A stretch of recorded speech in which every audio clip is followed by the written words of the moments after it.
Rowan Hale rode into the valley with a promise weighing heavier than the debt he'd come to collect. What he found wasn't the man who owed him. It was a woman left behind with two frightened children and winter closing in fast. The money was gone. The land was dying.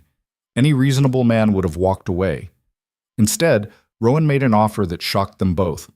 Marry me, and I'll give you everything. Protection, land, a future. It wasn't love. It wasn't even close. But in the brutal Montana frontier of 1884, sometimes survival demanded more courage than sense. If you're watching from anywhere in the world, hit that like button and drop your city in the comments below. I want to see how far this story travels. The valley looked worse than Rowan remembered. He'd ridden 3 days through country that didn't forgive mistakes, past abandoned claims and graves marked with nothing but stones. And when he finally reached the Cross homestead, what greeted him was a structure barely holding itself upright. The cabin sagged on one side like a drunk leaning against a bar. Fence posts tilted at odd angles. The barn door hung from a single hinge, swaying in the wind that came down hard from the mountains. Rowan dismounted slow, his joints protesting. 32 years on this earth, and he felt 50. The war had done that. So had the years after, drifting from one failed venture to the next, always one season behind prosperity. He'd loaned Samuel Cross $200 18 months ago, enough to buy seed, repair equipment, maybe hire help for the harvest. Samuel had sworn on his children's lives he'd pay it back by fall. Fall had come and gone. So had another winter. Now it was spring again, and Rowan needed that money. Needed it bad enough to ride out here to the edge of nowhere and collect it personally.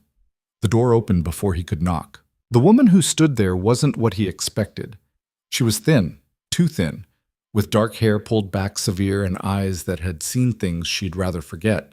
Maybe 30 years old, though the frontier had a way of aging people past their years. She held a rifle, not quite pointed at him, but not exactly friendly either. "Help you?" Her voice carried West Texas in it, roughened by weather and circumstance. "Looking for Samuel Cross." Something shifted in her expression. Not surprise exactly, more like confirmation of something she already knew would happen eventually. "He's gone."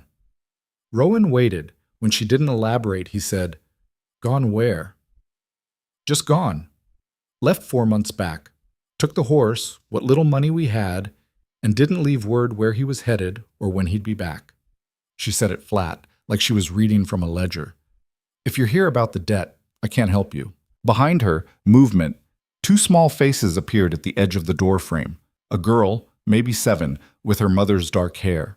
A boy younger, 5 at most, with eyes too serious for his age. Rowan's jaw worked. He'd known Samuel was unreliable. You didn't loan money to reliable people, but this was something else. This was abandonment. This was leaving your family to starve so you could run from your obligations. "You're his wife." Was his wife. Common law, anyway. Never made it official. She shifted her weight, and Rowan noticed she was favoring her left leg. An old injury, probably. "You Rowan Hale?" "I am." "He mentioned you, said if you ever showed up I should tell you he'd pay you back when he could." A bitter smile crossed her face.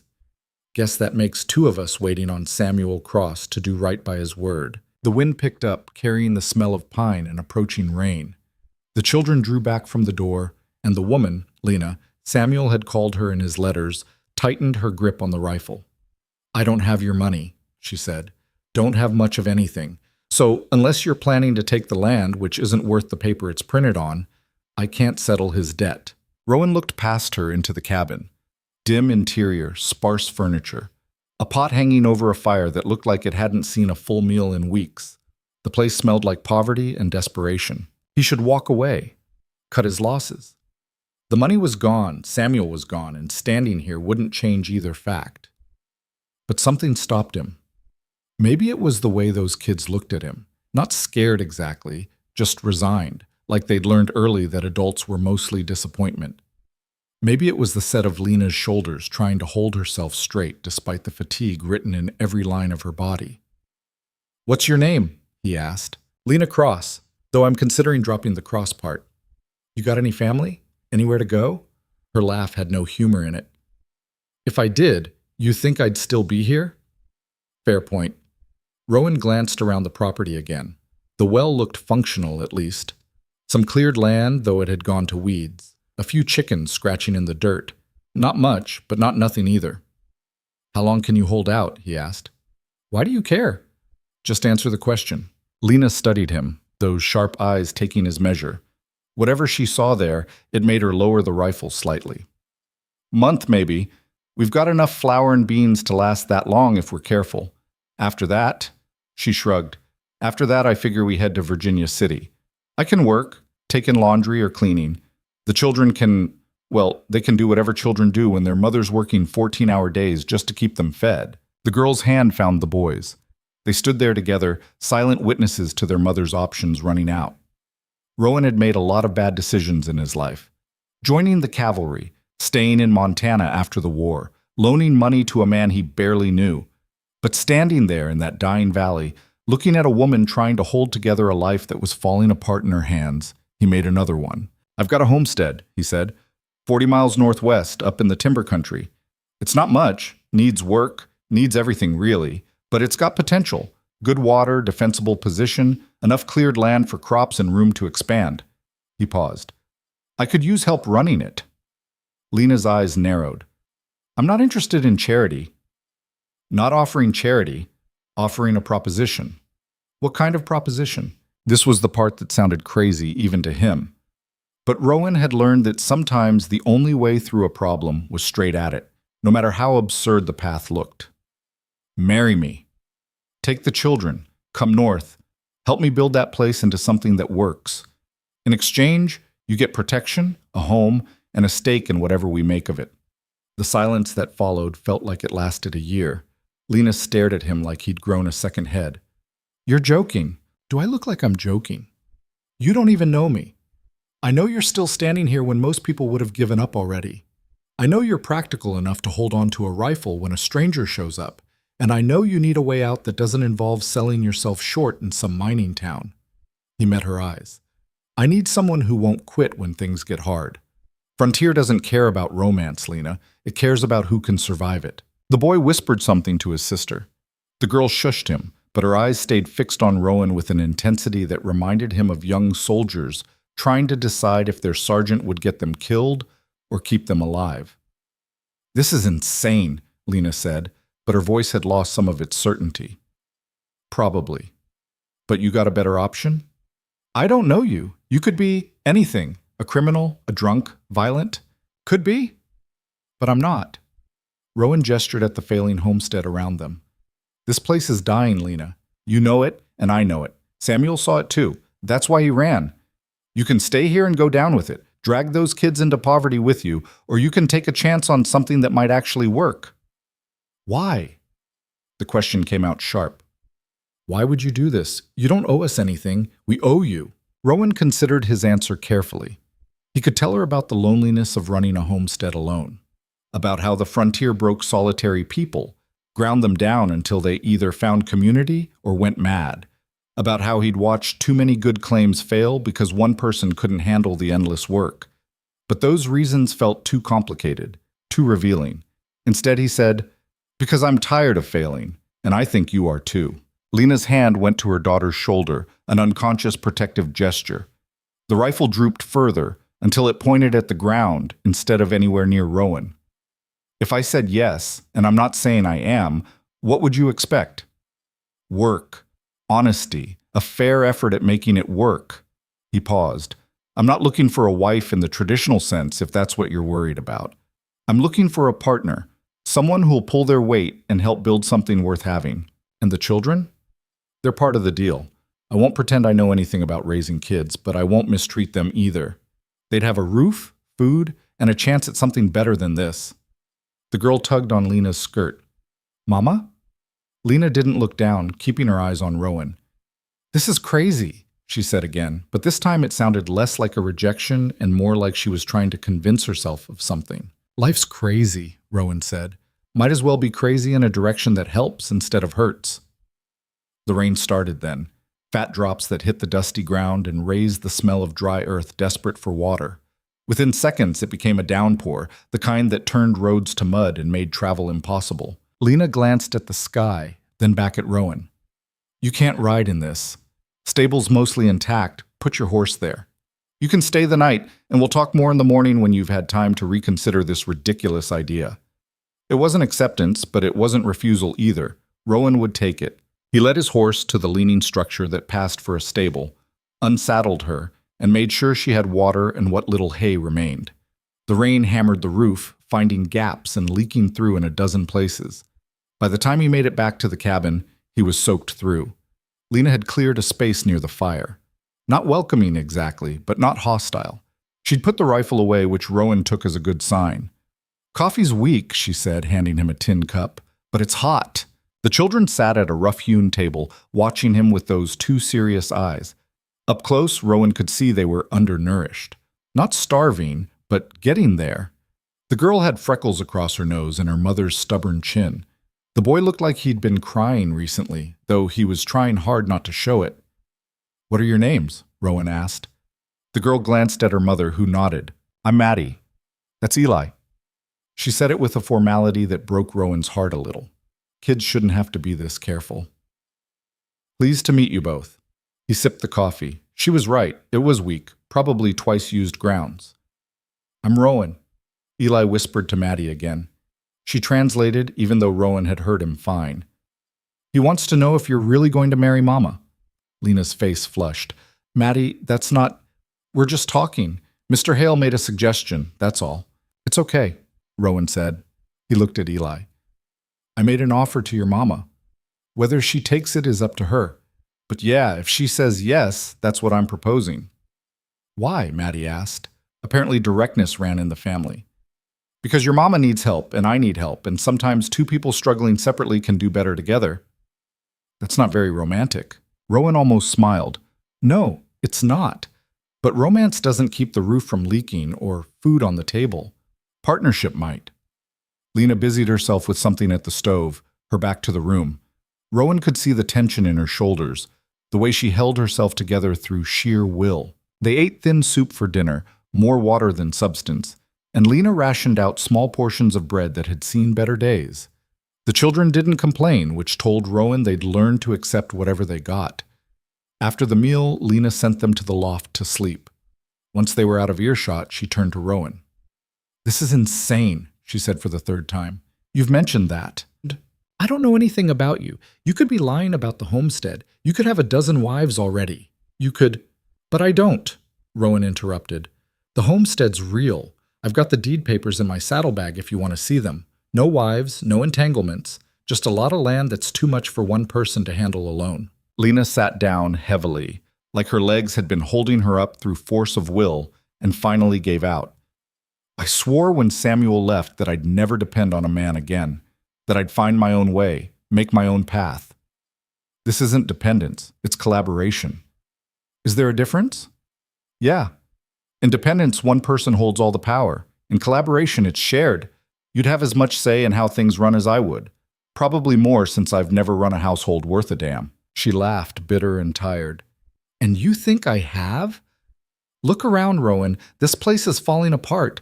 I couldn't keep it together." "You kept those kids alive, fed, clothed, safe?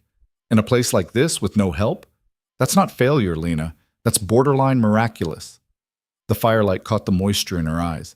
She blinked it away hard, refusing to let it fall. "If I did this, what would it actually look like? Day to day, I mean."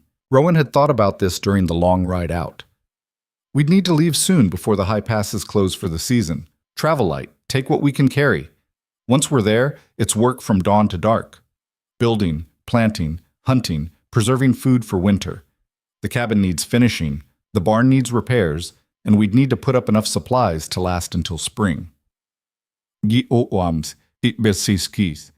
paused. "It won't be easy. There will be days you hate me for dragging you into it, but at the end, we'd have something solid, something that's ours." "Ours," Lena repeated, testing the word. "How would that work legally? If we're married, everything becomes yours." "I'll have papers drawn up, equal partnership, regardless of what the law says. You walk away, you take half of everything we've built." "Why would you do that?" "Because I've seen what happens when one person has all the power.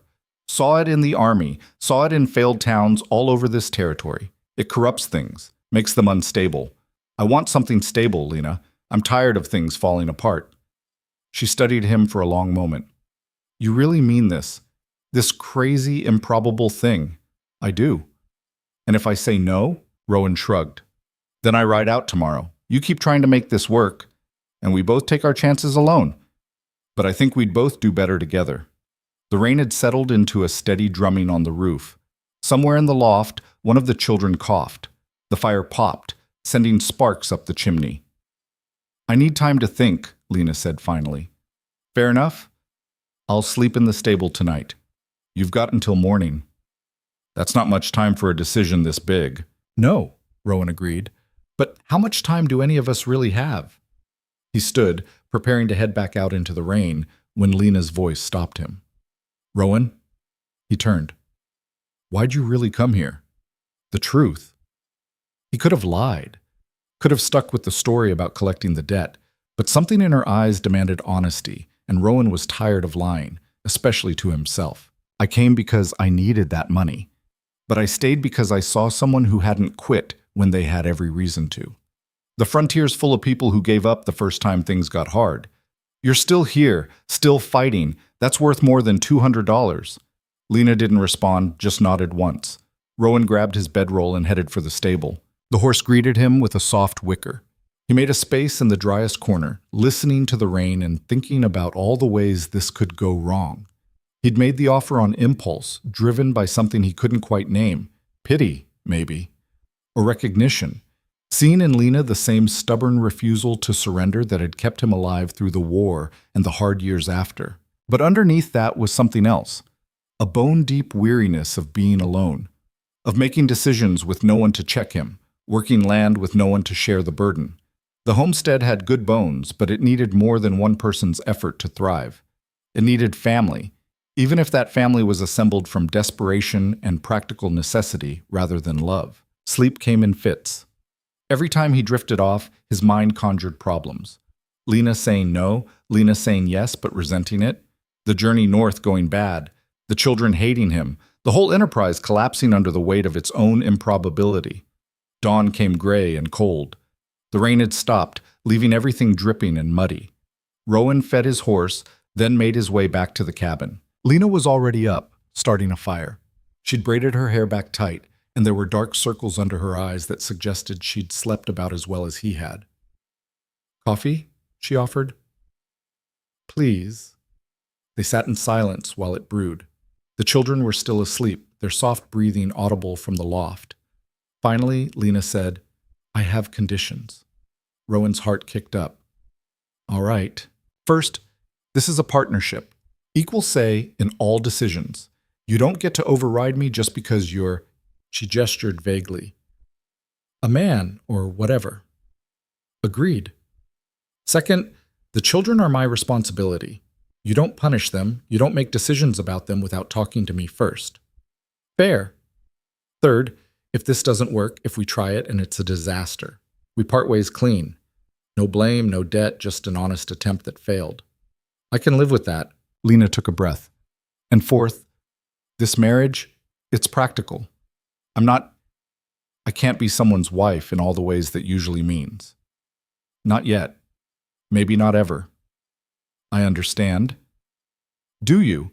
Because men say they understand, but then I expect a partner, Rowan said firmly. Someone to work beside, build with, maybe eventually trust. Anything beyond that would have to be your choice, Lena. I won't force it or expect it. She searched his face, looking for the lie. When she didn't find it, something in her posture eased. Then yes, against all my better judgment, against everything that tells me this is the most reckless thing I've ever done, yes. Relief flooded through Rowan, followed immediately by terror. What the hell had he just committed to? But he'd made the offer, and she'd accepted, and now they'd both have to live with it. We should leave within the week, he said, forcing his voice to stay steady. Take only what we need. The journey's rough, but we can make it before the real cold sets in. Lena nodded.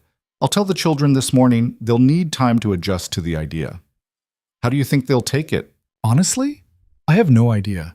They've learned not to trust much of anything, especially promises from adults. She poured them both coffee. But they're practical. They know we can't stay here. This might be the least terrible option available. That's a ringing endorsement. A small smile crossed her face, the first real one he'd seen. Don't expect poetry from me, Rowan. I gave up on fairy tales a long time ago. Good. Never cared much for poetry anyway.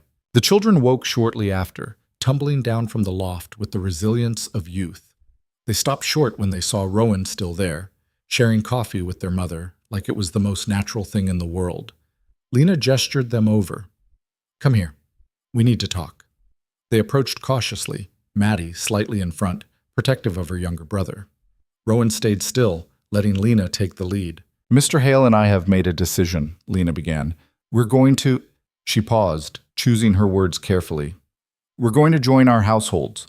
He has land up north, a good homestead with room for all of us. We'll be leaving here soon, starting fresh in a new place. Maddie's eyes went wide. We're leaving? Yes. Forever?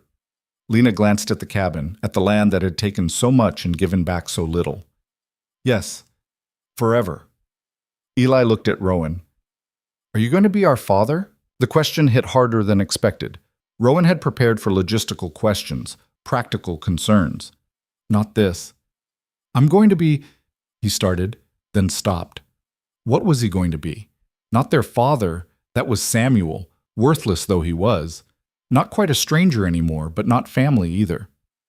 I'm going to be someone you can count on.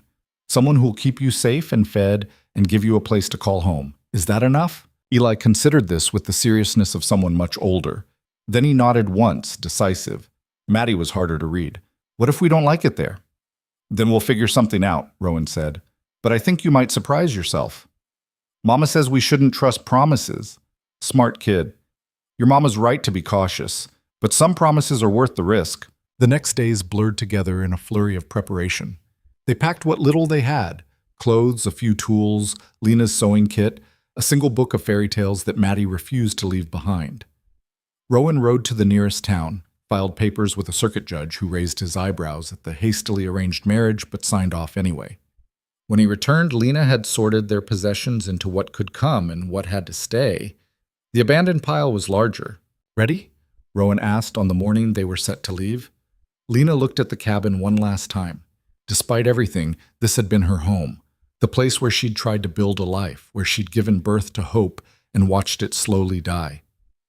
Ready, she said. They rode north into country that got progressively wilder. The children rode double on the pack horse, Lena on a mare Rowan had purchased in town, and Rowan on his own steady gelding. The going was slow, hampered by weather and terrain, but steady. At night, they made camp in clearings or under rock overhangs. Rowan hunted when he could, supplementing their supplies with fresh meat. Lena proved capable with the cooking fire, turning meager ingredients into meals that filled their bellies, if not their dreams. The children adapted with the flexibility of youth. Maddie started asking Rowan questions about the land they passed through, what plants were edible, which animals left which tracks. Eli remained mostly silent, but watched everything with those serious eyes, filing information away for later use. Lena stayed guarded. She did her share of the work without complaint, followed Rowan's lead on the trail, but kept an emotional distance that reminded him this was, at its core, a business arrangement, a marriage on paper and nothing more. That was fine. Rowan had learned not to expect more than people could give. 2 weeks into the journey, they crested a ridge, and Rowan pointed down into a valley below. There, he said. That's it. The homestead sat in a natural bowl protected by timber on 3 sides and opening toward the south for sun. A creek ran through it, clear and steady. The cabin was rougher than Rowan had led Lena to believe, more skeleton than structure, but the location was sound. Lena studied it in silence. He couldn't read her expression. Well? He finally asked. She looked at him, and something in her eyes shifted. Not quite hope, but maybe the distant cousin of it. It's a start, she said.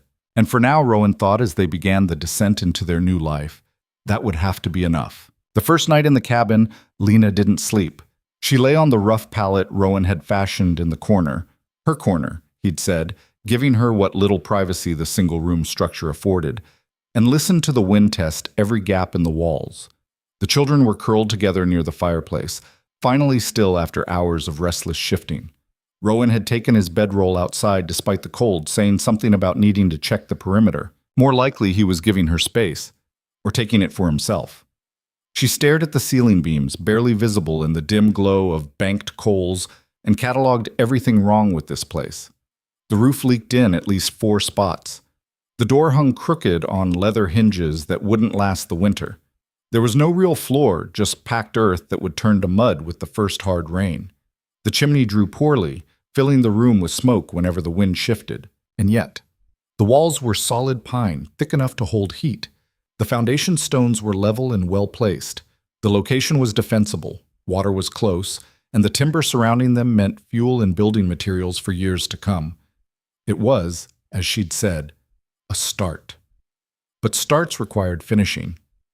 And Lena had learned the hard way that men's promises and men's follow-through rarely matched. She must have dozed eventually because she woke to gray dawn light and the smell of coffee. Rowan was crouched by the fire, feeding it carefully, his movements economical and practiced. He'd shaved at some point, she noticed, trying to look civilized despite the wilderness pressing in on all sides. "Morning," he said without turning around. "Morning." Her voice came out rough. She sat up, finger-combing her hair back. "You didn't have to start the fire. Was up anyway." He poured coffee into 2 tin cups. "Thought we could talk through the priorities. Figure out what needs doing first." Lena accepted the cup, wrapping her hands around its warmth. Outside, the valley was emerging from shadow, revealing itself in pieces. The meadow sloping down to the creek, the stand of aspens marking the eastern boundary. The mountains beyond, already wearing snow on their peaks. "Food," she said. "That's priority 1. We need to hunt, preserve what we can before winter sets in hard. After that, shelter. This place won't survive a Montana winter as it stands." Rowan nodded. "I've got traps to set, and I saw elk sign on the way in. Fresh meat would help." "Can you hunt? Well enough? You?" "I can clean and preserve whatever you bring in. Samuel never taught me to shoot properly, said it was a waste of powder." Something darkened in Rowan's expression. "I'll teach you. Everyone here needs to know how to handle a rifle." The children woke then, tumbling into consciousness with the confusion of people in a new place. Maddie looked around with wide eyes, taking in the rough walls and sparse furnishings. Eli pressed close to his sister, thumb creeping toward his mouth, before Maddie gently pulled it away. "There's Johnny cakes," Rowan said, gesturing to the pan. "Not much, but they'll get you started." Maddie approached cautiously, testing whether this offer was real or some kind of trick. When she took a piece and Rowan didn't object or demand something in return, she grabbed another for Eli. "After breakfast," Lena said, "we'll need to assess what we have and what we need. Make lists." Rowan almost smiled. "You like lists?" "Lists keep you from forgetting things. Forgetting things gets you killed out here." "Fair point." They spent the morning taking inventory.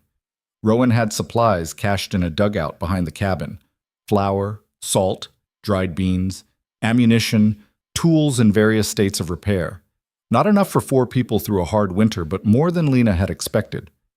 "I was planning to make a supply run to Fort Benton before the passes closed," Rowan explained. "With 4 of us, I'll need to adjust what I buy." "We'll need fabric," Lena said.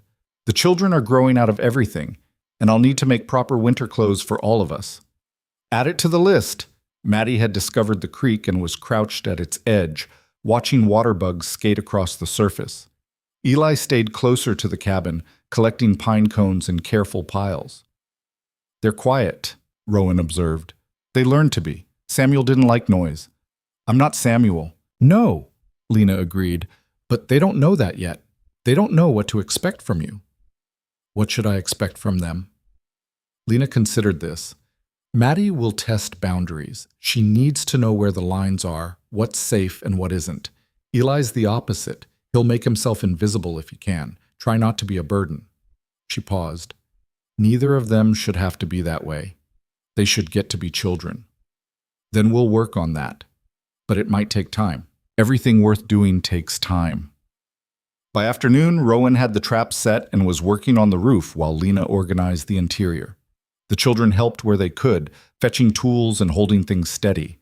It was strange, this domestic choreography with people who were essentially strangers.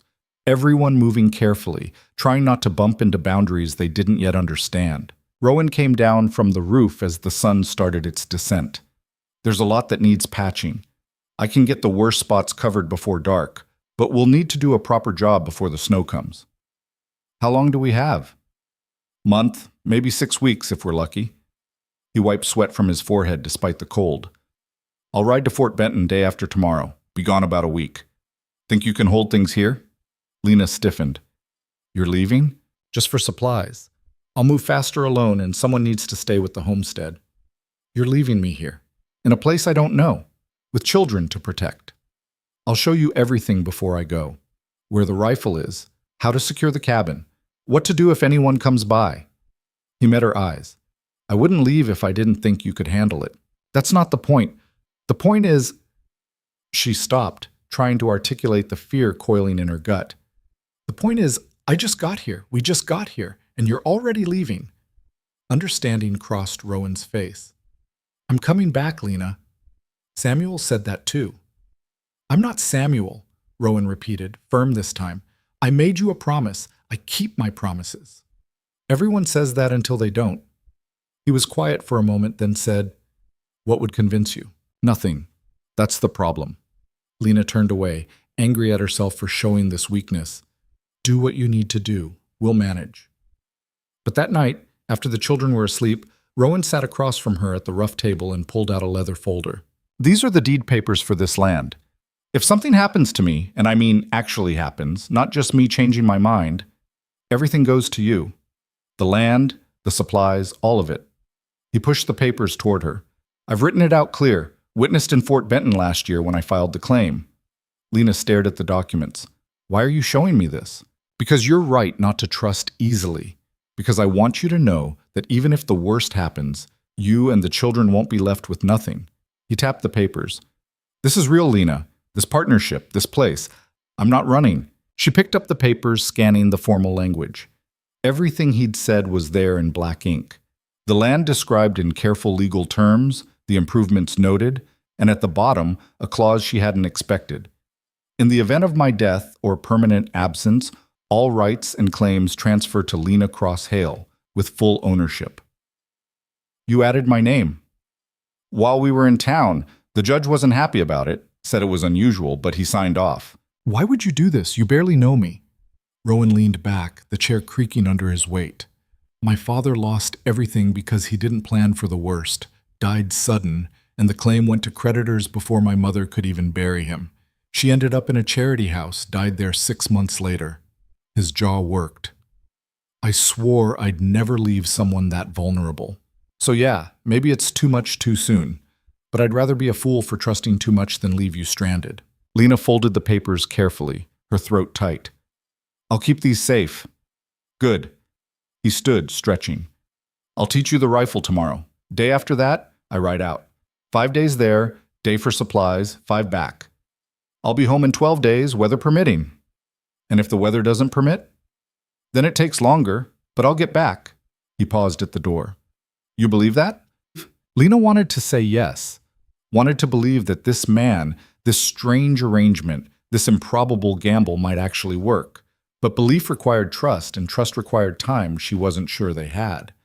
Ask me when you get back, she said instead. Something flickered in his expression, disappointment maybe, or understanding. Fair enough. The next day dawned clear and cold.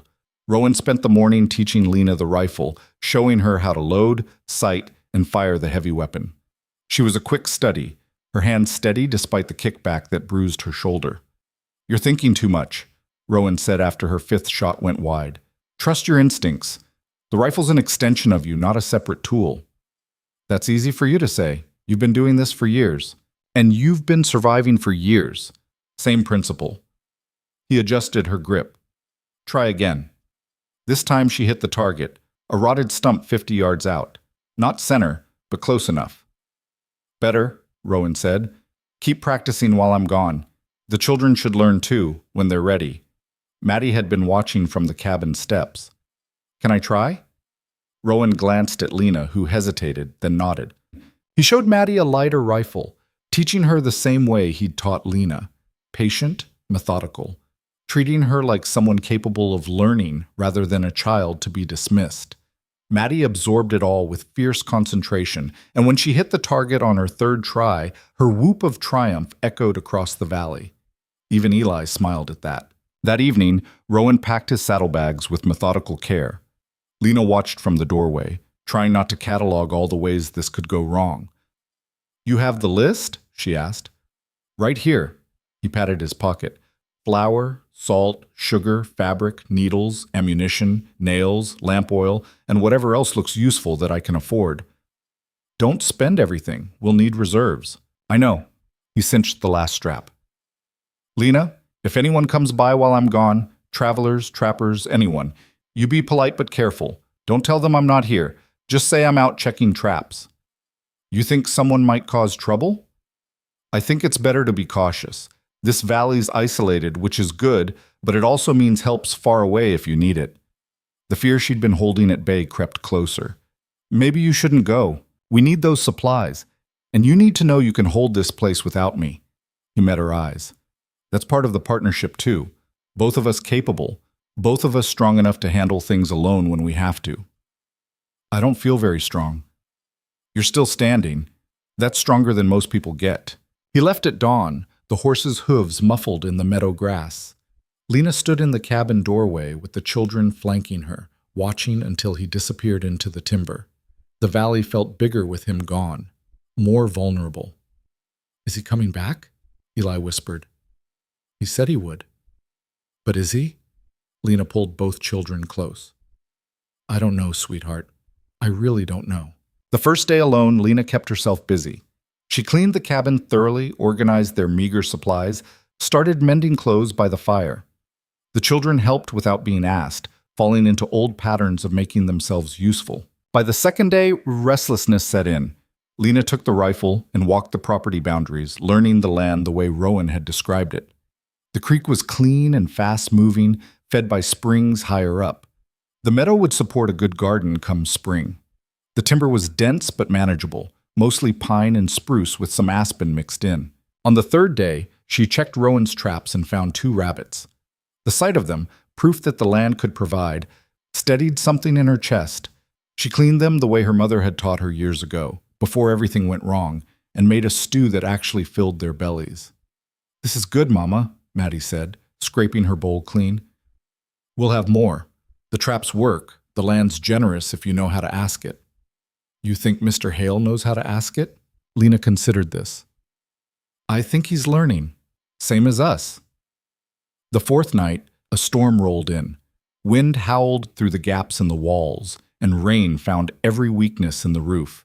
Lena and the children huddled together, placing pots and pans to catch the worst of the leaks. By morning, everything was damp, and the temperature had dropped 10 degrees. "We need to fix the roof," Maddie said, stating the obvious. "I know, but I'm not sure how." They spent that day stuffing rags and pine pitch into the worst gaps, a temporary solution that barely helped. That night was worse. The temperature dropped below freezing, and Lena woke to find ice in the water bucket. Winter was coming, ready or not. On the 6th day, a rider appeared in the valley. Lena spotted him from the cabin window, a lone figure on a dark horse, moving slow like he was assessing the place. Her heart kicked into her throat. "Children, into the loft, now. Don't come down until I say." They scrambled up without argument, having learned to obey quickly when danger threatened. Lena grabbed the rifle, checked that it was loaded, and positioned herself by the door where she could see out but had cover. The rider stopped 50 yards from the cabin. He was older, maybe 60, with a gray beard and clothes that had seen hard use. Not a drifter. His gear was too well maintained. A trapper, maybe, or a prospector. "Hello, the cabin," he called out. Lena cracked the door but kept the rifle ready. "What do you want?" "Just passing through, ma'am. Saw smoke and thought I'd check if folks needed anything. Name's Garrett. Been trapping these mountains for 20 years. "We're fine, thank you." Garrett squinted at the cabin, taking in its rough condition. "You alone out here?" "My husband's checking the trap line. He'll be back shortly." It was the lie Rowan had told her to use, but saying it felt like tempting fate. "That's so. Mind if I water my horse at your creek?" Lena's mind raced.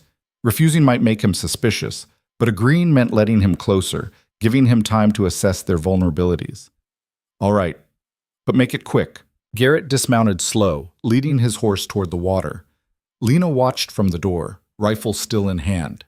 The old trapper moved with the stiffness of someone who'd spent too many years in the saddle, but his eyes were sharp, missing nothing. He let his horse drink, then straightened. "That's a nice piece of land you've got here. Protected valley, good water. Your husband file a proper claim?" "He did. Smart man. Too many people try to squat without papers, then wonder why they get run off." He glanced at the cabin again. "He building this place himself?" "We're working on it together." "Fair enough." Garrett mounted up, groaning at the effort. "Word of advice, ma'am. Winter hits hard in these mountains. You'll want that roof fixed before the real snow comes. And get more firewood than you think you need. Then double it." "Thank you for the advice." He tipped his hat. "You take care now. And tell your husband Garrett says hello when he gets back." Lena watched him ride away, not lowering the rifle until he disappeared into the trees. Only then did she call the children down. "Who was that?" Maddie asked. "A trapper. Seemed harmless enough, but we can't be too careful." That night, Lena couldn't sleep. Every sound was a potential threat. Wind through the pines, an owl hunting, branches scraping against the cabin walls. She kept the rifle within reach and watched the door until exhaustion finally dragged her under. Day 7 brought more cold and the first real snow, just a dusting, but a warning of what was coming. Lena and the children gathered firewood until their arms ached, stacking it against the cabin wall the way Garrett had suggested. The pile looked substantial until Lena thought about heating the cabin through months of winter. Then it looked pathetically small. Day 8, she checked the traps again and found them empty. No rabbits, no squirrels, nothing. The animals were either getting smart or going to ground as winter approached. Day 9, Eli developed a cough. Just a slight thing at first, but by evening it had worsened. Lena made him tea from pine needles, a remedy her mother had used, and kept him close to the fire. But fear gnawed at her. Children died from simple coughs out here. There were no doctors, no medicine beyond what you could scavenge from the land. "I'm okay, Mama," Eli rasped, trying to be brave. "I know, sweetheart, but you rest anyway." Maddie pressed close. "Mr. Hale's been gone 9 days. He said 12. "I know. What if he doesn't come back?" The question Lena had been avoiding. "Then we keep going. We've managed this long without him. We can keep managing."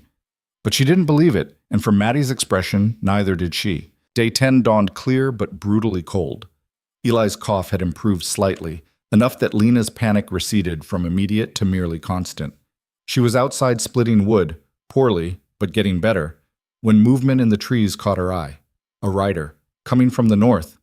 Lena's heart stuttered. She grabbed the rifle, squinting against the morning glare. The figure resolved slowly.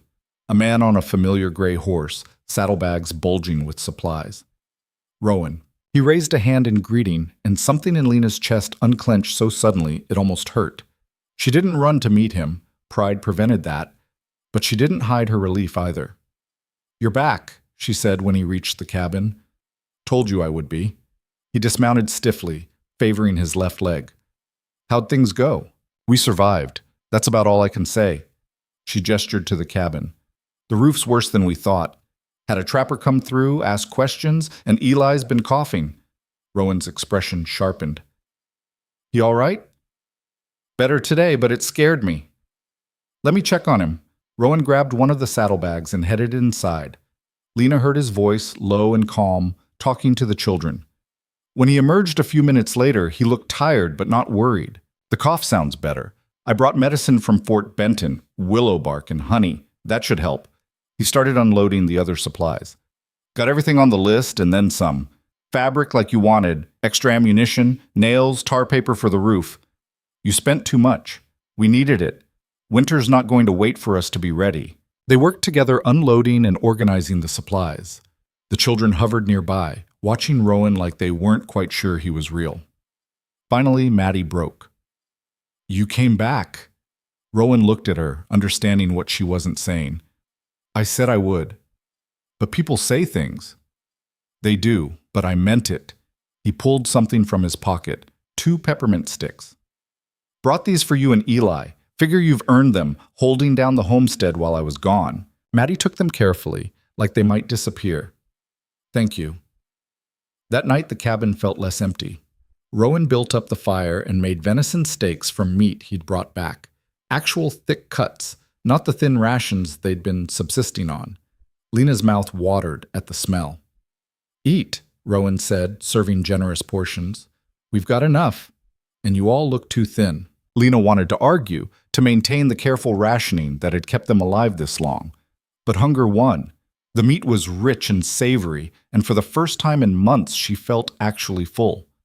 After the children were asleep, Rowan and Lena sat by the fire. "How was it really?" he asked. "While I was gone."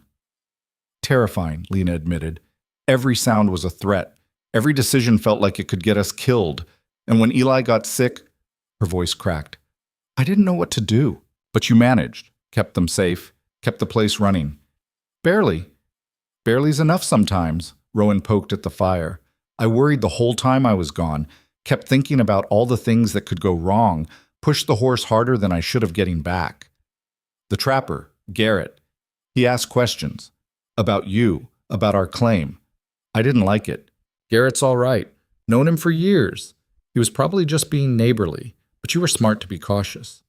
Rowan stretched his bad leg out. "We need to work faster on the improvements. Get this place secure before word spreads that there's a woman and children out here alone sometimes. I can handle a rifle now. I saw the targets. You've been practicing."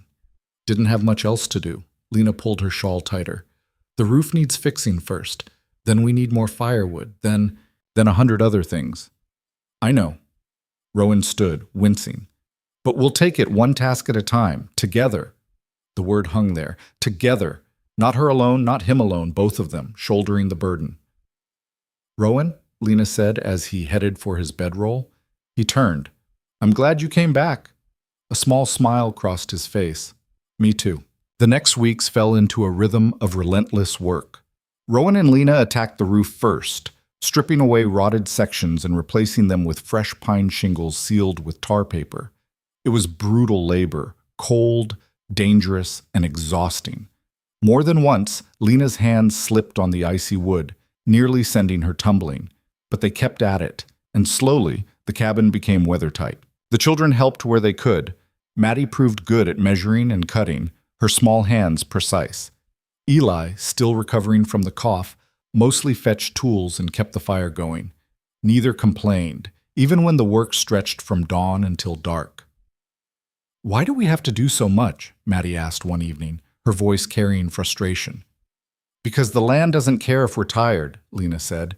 "It'll kill us just the same if we're not ready." "That's not fair." "No," Rowan agreed. "It's not. But fair doesn't enter into it out here. Only preparation matters." The first serious snow came on the 18th of October. Fat flakes that fell thick and fast, coating everything in white. Lena watched from the cabin window as the valley transformed, beautiful and deadly. "We're ready for this, right?" she asked. Rowan considered the woodpile, the sealed roof, the stores, and the dugout. "As ready as we can be?" It wasn't exactly reassuring. The snow kept falling for 3 days straight. By the time it stopped, the valley lay under 2 feet of white, and the temperature had dropped so low that water froze solid in minutes. They stayed inside mostly, venturing out only to tend the animals and break ice on the creek for water. The cabin's single room became their entire world. 4 people in close quarters, learning each other's rhythms and tolerances. Rowan carved by the fire, teaching Eli how to work wood. Lena sewed winter clothes, her needle flashing in the lamplight. Maddie read from the fairy tale book, her voice filling the silence. It should have been suffocating. Instead, it felt almost comfortable. "Tell us a story," Eli said one night, looking at Rowan. "I'm not much for stories." "Please?" Rowan set aside his carving. "All right, but don't expect much."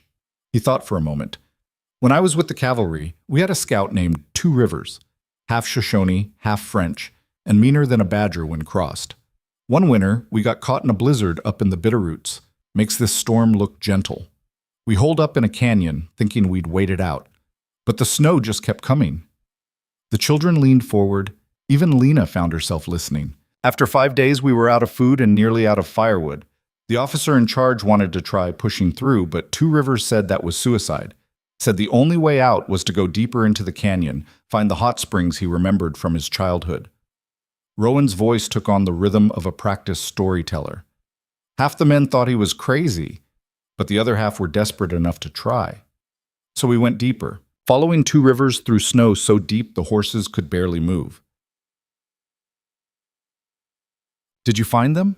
Maddie asked. "The hot springs?" "We did, right where he said they'd be. Spent 3 more days there, living off pine grouse and hot water until the storm broke. 2 rivers saved all our lives that winter." Rowan's expression turned distant. "He died the next spring, arrow through the throat during a skirmish that didn't even have a name. Never got the recognition he deserved." Silence settled over the cabin. Outside, wind tested the new roof and found it solid. "That's a sad story," Eli said finally. "Most true ones are," Rowan replied. "But the point is, sometimes the only way through is deeper into the thing that scares you. Backing away just gets you killed different." Lena met his eyes across the fire, understanding the real message. They'd committed to this path, this partnership, this place. The only way forward was through together, despite the fear. The days blurred together, marked only by the slow accumulation of small victories. A successful hunt that brought in an elk, enough meat to see them through weeks. The discovery of a stand of service berries, frozen but still good, which Lena turned into preserves. The children's laughter becoming more frequent, less guarded. And slowly, almost imperceptibly, the distance between Rowan and Lena began to shrink. They worked side by side, anticipating each other's movements. They talked late into the night after the children slept, sharing histories and hopes in careful doses. They learned each other's tells, when to push, when to give space, when silence was enough. It wasn't love. Not yet. Maybe not ever. But it was something solid, built on work and honesty, and the shared determination to survive what the frontier threw at them. One morning in early November, Lena woke to find Rowan already up, staring at the far wall with an expression she couldn't read. "What's wrong?" He gestured to the corner where water had pooled overnight. "The floor! We need to fix it before the ground freezes completely, or we'll have mud all winter. Add it to the list. The list's getting too long. Then we work faster." Rowan laughed, tired but genuine. "You're relentless, you know that?" "Had to be. Relentless is the only thing that's kept me alive this long." She poured coffee, handing him a cup. "We'll manage. We always do." "We," Rowan repeated. "I like that you say we now." Lena hadn't noticed the shift, but he was right. Somewhere along the way, she'd stopped thinking of this as Rowan's place that she was helping with. It had become theirs, a shared burden and a shared future. "Don't let it go to your head," she said, but there was no bite in it. They spent that day laying a proper floor, rough planks over the packed earth, sealed with tar and covered with what scraps of carpet and hide they could find. It wasn't elegant, but it was warmer and drier, and that night the cabin felt more like a home than a shelter. The children noticed, too. "It's nice in here now," Maddie said, lying on the new floor. "Softer. Still needs work," Rowan said, "but it's progress." "Progress is good," Eli agreed solemnly. Late that night, with the children asleep and the fire burning low, Lena found herself studying Rowan's profile in the dim light. He looked older when he thought no one was watching, the lines around his eyes deeper, his shoulders carrying weight that had nothing to do with physical labor. "What are you running from?" she asked quietly. He didn't pretend not to understand. "Failure, mostly. Every venture I tried before this, mining, freight hauling, even soldiering, ended badly. I kept thinking the next thing would be different, but it never was." He fed another log to the fire. "This place, this claim, it's my last chance to build something that lasts. If this fails, I don't have anywhere else to go." That's a lot of pressure to put on yourself. "What about you? What are you running from?" Lena considered lying, but Rowan had been honest. He deserved the same. From being weak, from needing someone, from trusting the wrong person and paying for it over and over. She wrapped her arms around herself. "Samuel taught me that depending on anyone was asking to be hurt. So I stopped depending, stopped trusting. Thought I could do it all alone." "Can you?" "No. Turns out I can't." She looked at him. "And I hate that." "Why?" "Because needing help feels like failure." Rowan shook his head. "That's where you're wrong. Refusing help when you need it, that's failure. Accepting it, working with someone, building something together, That's just smart. Since when did you get wise? Since I stopped being too proud to learn. He stood, stretching. We're going to make this work, Lena. This homestead, this partnership. Not because we're perfect or have all the answers, but because we're too stubborn to quit. That's your grand plan? Stubbornness? It's worked so far. She couldn't argue with that. And later, lying in her corner of the cabin with the wind howling outside and the warmth of the fire keeping the cold at bay, Lena realized something had shifted. The fear that had been her constant companion since Samuel left, the fear of abandonment, of starvation, of watching her children suffer, had eased, not disappeared. The frontier was too harsh for that kind of comfort.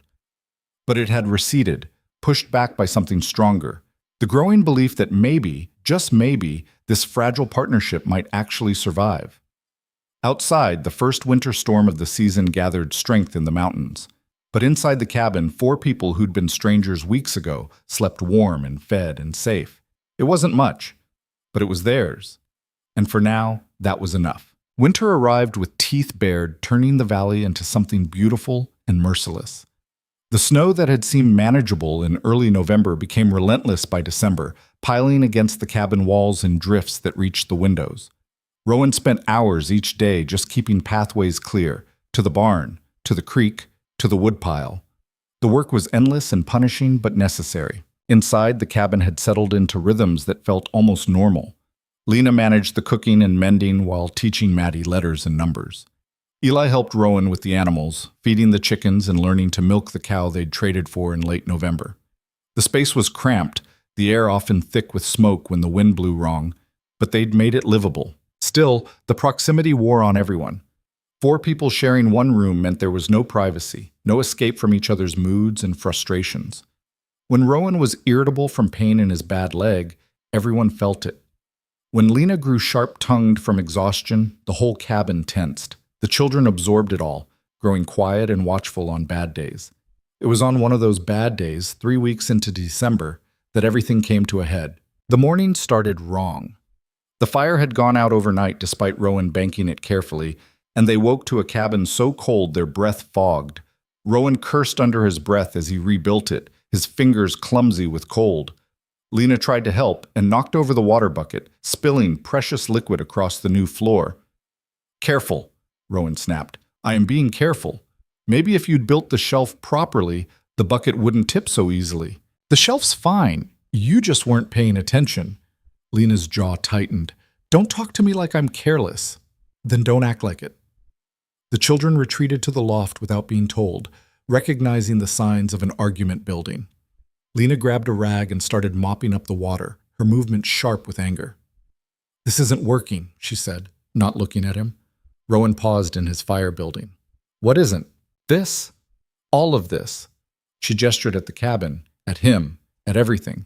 "We're crammed in here like animals. There's no space, no air. I can't even think without someone needing something, or watching, or just being there. It's winter. We're all stuck inside. What did you expect?" "I expected it to feel less like a prison." Lena threw the wet rag aside. "I expected to not regret this every single day." The words hung there, sharp and cutting. Rowan stood slowly, his expression carefully blank. "You regret marrying me." "I regret being dependent. Again, I swore I'd never put myself in this position, and here I am, trapped in a cabin with a man I barely know, pretending this is some kind of partnership when really I'm just another responsibility you took on. That's not fair." "Fair? You want to talk about fair?" Lena's voice rose. "Fair would be having actual choices. Fair would be not having to marry a stranger just to keep my children fed. Fair would be—" She stopped, pressing her hands to her face. "I can't breathe in here." She grabbed her coat and pushed out into the cold before Rowan could respond. The door slammed behind her, and silence filled the cabin like water flooding a hull. From the loft, Maddie's voice came small and scared. "Is Mama leaving?" Rowan looked up at the 2 pale faces peering down. "No, she just needs some air. But she said she regrets—" "I know what she said." He ran a hand through his hair. "Sometimes people say things they don't mean when they're frustrated. She'll come back."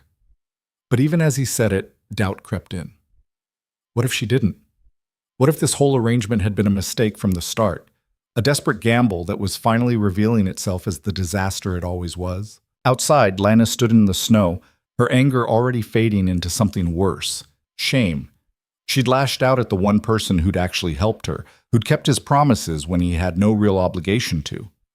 And she'd done it in front of the children, teaching them that this was how adults handled frustration. She was her mother's daughter, after all, it seemed. Quick to anger, slower to forgive. The cold bit through her coat, reminding her she couldn't stay out here long.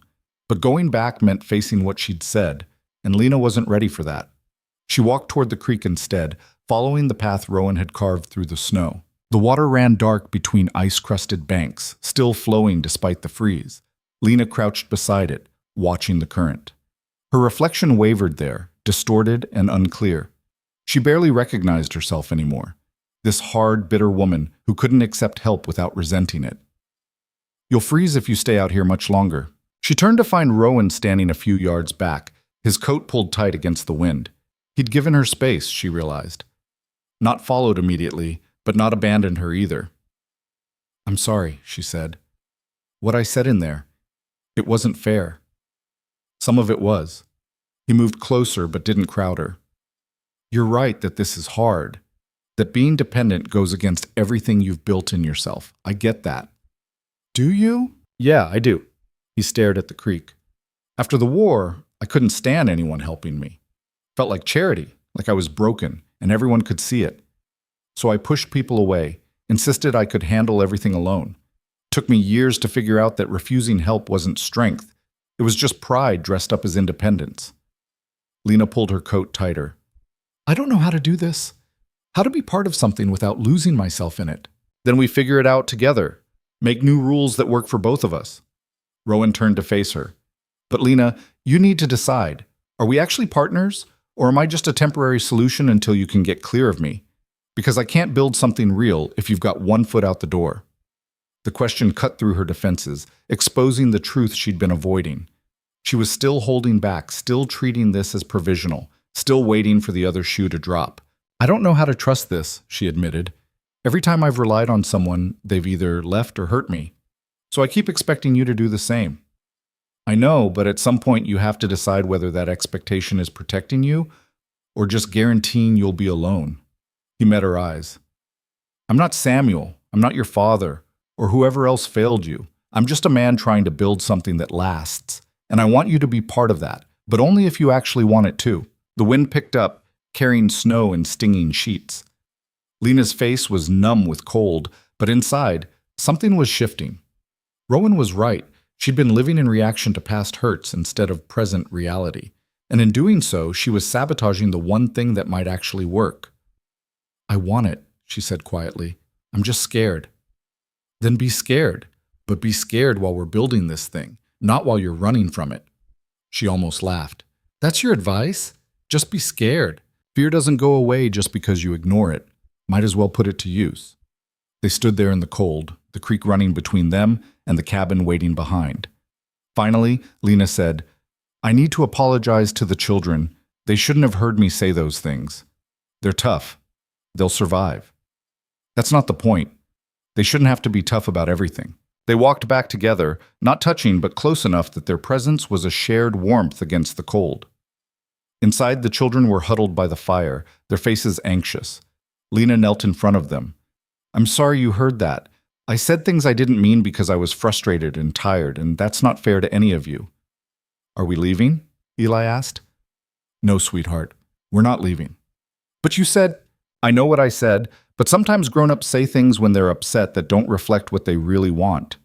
She looked at both children. "What I want is to stay here, to make this work. It's hard sometimes, but that doesn't mean it's wrong." Maddie studied her mother's face. "Do you promise?" "I promise to keep trying. That's all I can offer." It seemed to be enough. The children relaxed, and the tension that had filled the cabin began to ease. Rowan busied himself with preparing a meal while Lena helped the children with their lessons. The day continued, marked by small gestures of reconciliation. Rowan making Lena's coffee the way she liked it, Lena mending the tear in his coat she'd been putting off. That night, after the children were asleep, Lena and Rowan sat by the fire in silence. Finally, she said, "This partnership, what does it actually mean to you?" Rowan considered the question. It means we share the work and the decisions. It means when things get hard, we talk instead of running. And it means we're both invested in making this place succeed. He paused. What does it mean to you? I'm still figuring that out, but I think it means I stop treating you like you're temporary. Stop holding back like this is all going to fall apart. That would help. And you need to stop treating me like I'm fragile. I can handle hard truths and difficult work. I've been doing it my whole life.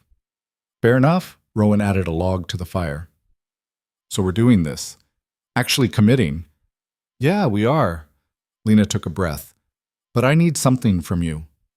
What? Space. Sometimes I need to be alone with my thoughts, even if it's just for an hour. This cabin is too small for 4 people all the time.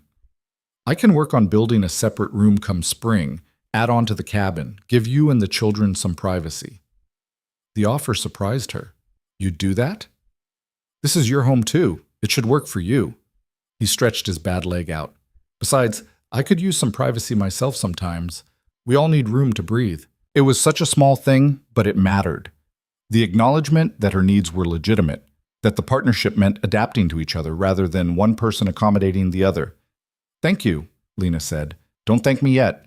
We've still got months of winter to survive. He wasn't wrong. January hit like a hammer, bringing temperatures so low that frost formed on the inside of the cabin walls. The children developed chilblains on their fingers and toes, despite Lena's best efforts to keep them warm.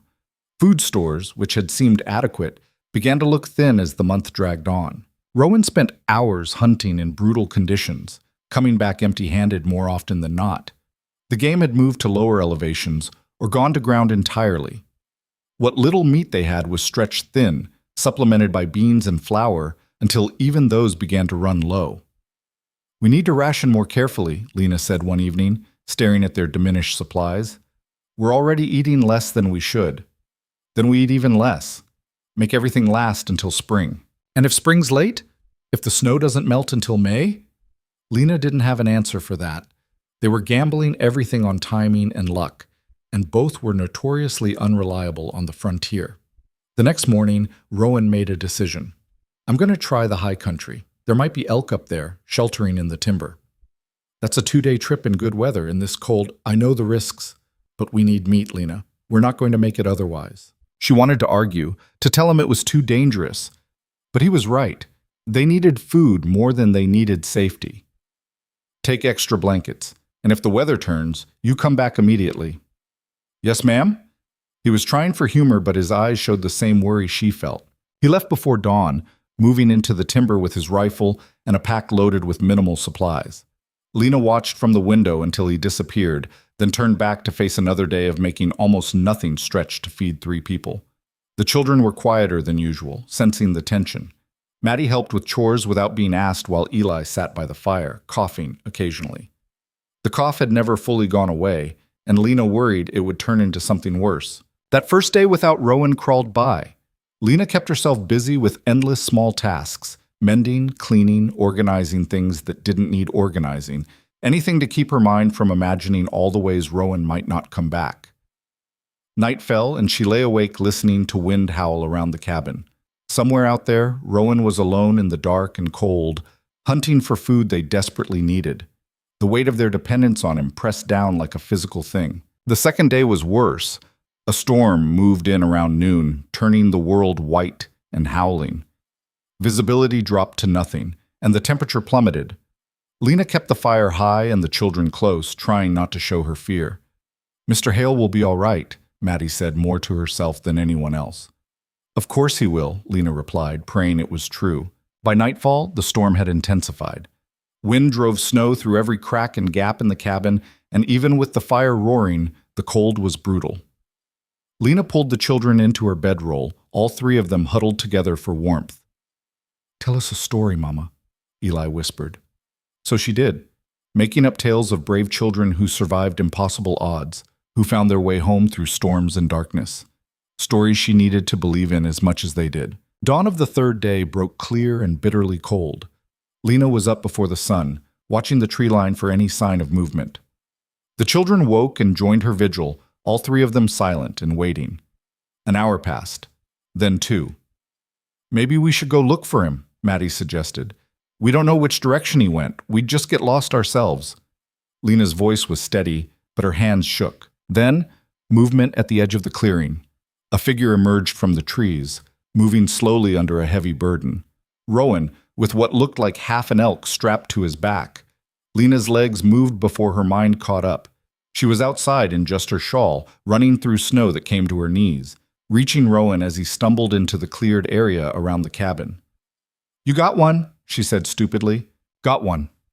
His face was gray with exhaustion and cold, his beard crusted with ice. "Storm caught me on the way back. Had to wait it out in a cave, damn near froze."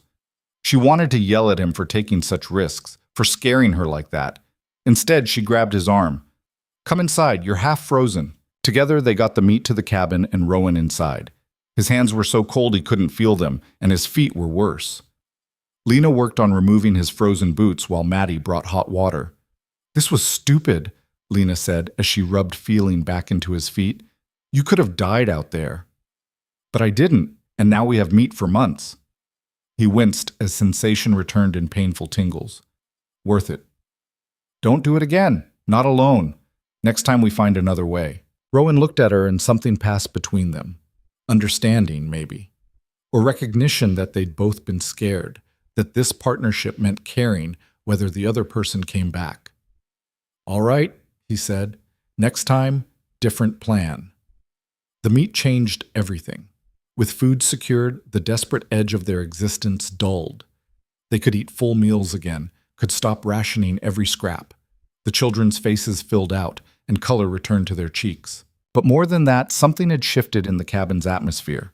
The fight before Rowan left, the fear while he was gone, the relief at his return, all of it had stripped away the last pretenses. They weren't strangers anymore, not even reluctant partners. They were people who depended on each other, who worried about each other, who were building something that mattered. February brought a brief thaw, melting some of the snow and revealing the valley beneath. Rowan used the break to check their property boundaries and repair the barn roof. Lena aired out the cabin and washed everything that could be washed, desperate to clear away the accumulated grime of winter confinement. One afternoon, with the children playing outside in the slush, Lena joined Rowan on the cabin steps. They sat in comfortable silence, watching Maddie show Eli how to make a snow fort. "They're happy," Rowan observed. "As happy as they can be, I think. It's hard to tell with children sometimes." Lena pulled her shawl tighter. "Maddie asked me yesterday if you were her real father now." "What did you tell her?" "I said you were someone better, someone who chose to be here." Lena glanced at him. "Was that wrong?" "No, that was right." He watched the children play. "I never thought I'd have a family. Didn't seem like something the world had planned for me. And now?" "Now I'm trying to figure out how to be good at it." He turned to face her. "I know I'm not their father. I know this whole situation is strange and complicated, but I want them to feel safe here, Lena. Want them to know this is home." "They do. Maybe not all the way yet, but they're getting there." She paused. "We all are." The thaw lasted 3 days before winter reasserted itself with fresh snow and dropping temperatures. But those 3 days had given them all a glimpse of what was coming. Spring, warmth, the chance to build instead of just survive. March arrived with the slow, grudging retreat of winter. The days grew longer, the sun stronger. Ice on the creek began to break up, and the first brave birds returned to the valley. Inside the cabin, restlessness built as everyone grew tired of confinement. "I want to plant a garden," Lena announced one morning. "A real one, big enough to feed us and have surplus for preserving. Ground's still frozen. Be another month at least before it's workable. Then we plan now, figure out what we need, what seeds to buy." She'd found paper and was already making lists. "We should have vegetables, herbs for cooking and medicine. Maybe some flowers too." "Flowers? Why not? We should have something beautiful, not just functional." Rowan couldn't argue with that. "All right, add flowers to the list." The planning gave them all something to look forward to. Maddie drew pictures of what the garden might look like, while Eli collected smooth stones for marking pathways. Rowan sketched out where they'd put the beds, how to orient them for best sun. It was during one of these planning sessions that Lena realized how far they'd come. 4 months ago, they'd been strangers bound by desperation. Now they were plotting gardens and arguing about whether to plant beans or peas in the north bed. Small things, domestic things, but they mattered. What are you thinking about? Rowan asked, catching her expression. That this feels real now, like we're actually building something instead of just surviving day to day. We are building something, have been all along. I know, but I can finally see it. She set down her pen. I want to make this work, Rowan. Not just get through it, but actually make it good. He studied her face, and what he saw there made something in his expression soften. So do I. That night, lying in her corner of the cabin, Lena thought about the path that had brought her here. All the losses and failures, the bad decisions and desperate gambles. They'd led to this moment, to this place, to these people. And for the first time in years, she felt something that might have been hope taking root. The breakthrough came on a gray afternoon in late March. The snow was melting in earnest now, exposing muddy ground and last year's dead grass. Lena was outside hanging laundry when she heard raised voices from the barn. She found Rowan and Maddie facing off, both of them frustrated. I can do it, Maddie was saying. I'm strong enough. It's not about strength, it's about experience.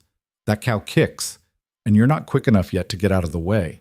So teach me to be quick. Don't just tell me I can't. I'm trying to keep you safe. I don't need safe. I need useful. Maddie's voice cracked. I need to know I can do things, that I'm not just someone who needs protecting all the time. The words hit Lena hard because she recognized them. How many times had she felt the same thing? How many times had men, Samuel, her father, others, told her she couldn't do something for her own good? She stepped into the barn. Teach her. Rowan turned. She could get hurt. She could. But she could also learn to milk a cow, which is a skill she'll need. Lena met his eyes. We can't protect them from everything, Rowan. Sometimes we have to let them try and fail. This isn't about failing, it's about broken bones. Then you stay close and make sure that doesn't happen. But give her the chance. Rowan looked between Lena and Maddie, recognizing he was outnumbered and maybe wrong. Fine. But we do it my way, slow and careful. Maddie's face lit up. Thank you. Over the next hour, Rowan taught Maddie the proper way to approach the cow, how to read her body language, when to move and when to stay still. He was patient and thorough, and when Maddie finally managed to get a stream of milk into the bucket, her whoop of triumph echoed across the valley. Later, after the children were in bed, Lena said, You were good with her today, after you got past the being stubborn part. I just didn't want her hurt. I know, but we can't build them a world without risk. Best we can do is teach them to handle it. Rowan stared into the fire. You're right. I was being overprotective. He paused. My sister died young. Accident on the farm, something that should have been preventable. I've carried that around for 20 years, always thinking if someone had just been more careful, more cautious. But being too cautious can be its own kind of danger. It keeps you from living. Yeah, I'm starting to see that. He looked at her. You're good at this. Knowing when to push and when to hold back. I'm just making it up as I go, same as you. Then we're both doing all right for people making it up. They sat in comfortable silence, and Lena felt the last of her resistance crumble. This was it, the moment she'd been avoiding and fighting against.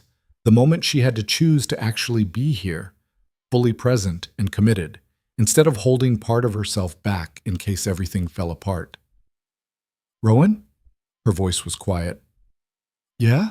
I'm done running, done keeping one foot out the door. She turned to face him.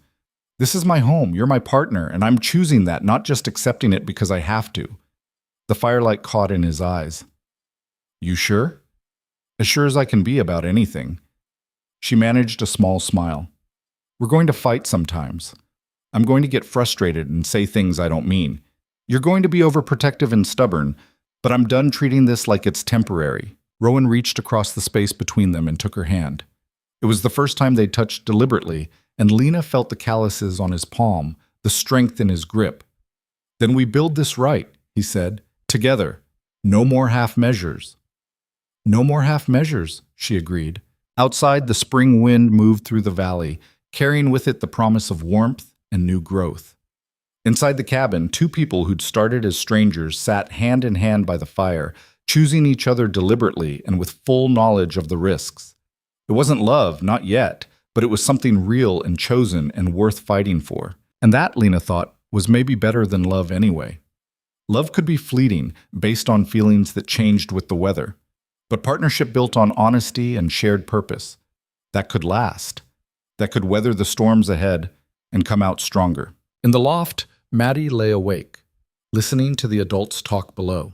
She'd heard the change in her mother's voice, the shift from guarded to open.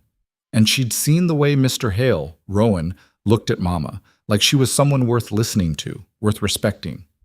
Maybe, Maddie thought, this place could actually be home. Maybe they could stop running and start belonging. It was a nice thought to fall asleep to. Spring came slowly to the valley, reluctant and uneven. One day would bring warmth and birdsong. The next would slam back into winter with snow flurries and frost. But gradually, persistently, the season turned. The creek swelled with snowmelt, running high and loud. Green shoots pushed through the mud. The aspens budded, and the whole world seemed to exhale after holding its breath for months. With the thaw came work that made winter's labor seem gentle by comparison. The garden plot needed clearing and tilling. Fences required repair where the weight of snow had collapsed them. The barn roof, which had held through the winter, now showed weaknesses that needed addressing before summer storms tested it. Rowan was out before dawn most days, working until dark stopped him. Lena kept pace, managing the household while also tackling outdoor tasks, hauling water, feeding animals, starting seedlings in the cabin's sunny corner. The children helped where they could, but mostly they reveled in their freedom after months of confinement, running wild through the valley and coming back muddy and grinning. "They're going feral," Rowan observed one evening, watching Maddie and Eli race across the meadow. "Let them. They've earned it." Lena was kneading bread dough, her arms dusted white with flour. "Besides, they're learning the land. That's more valuable than sitting still." "Fair point." He stretched, his back protesting. "How's the garden coming?" "Slow. The soil's rockier than I expected, but it'll work." She shaped the dough into loaves. "We should ride to the settlement next week. Get those seeds before they're picked over." The settlement was a loose collection of homesteads and a trading post about 15 miles south. Rowan had mentioned it in passing, but they'd never made the trip together. "All of us?"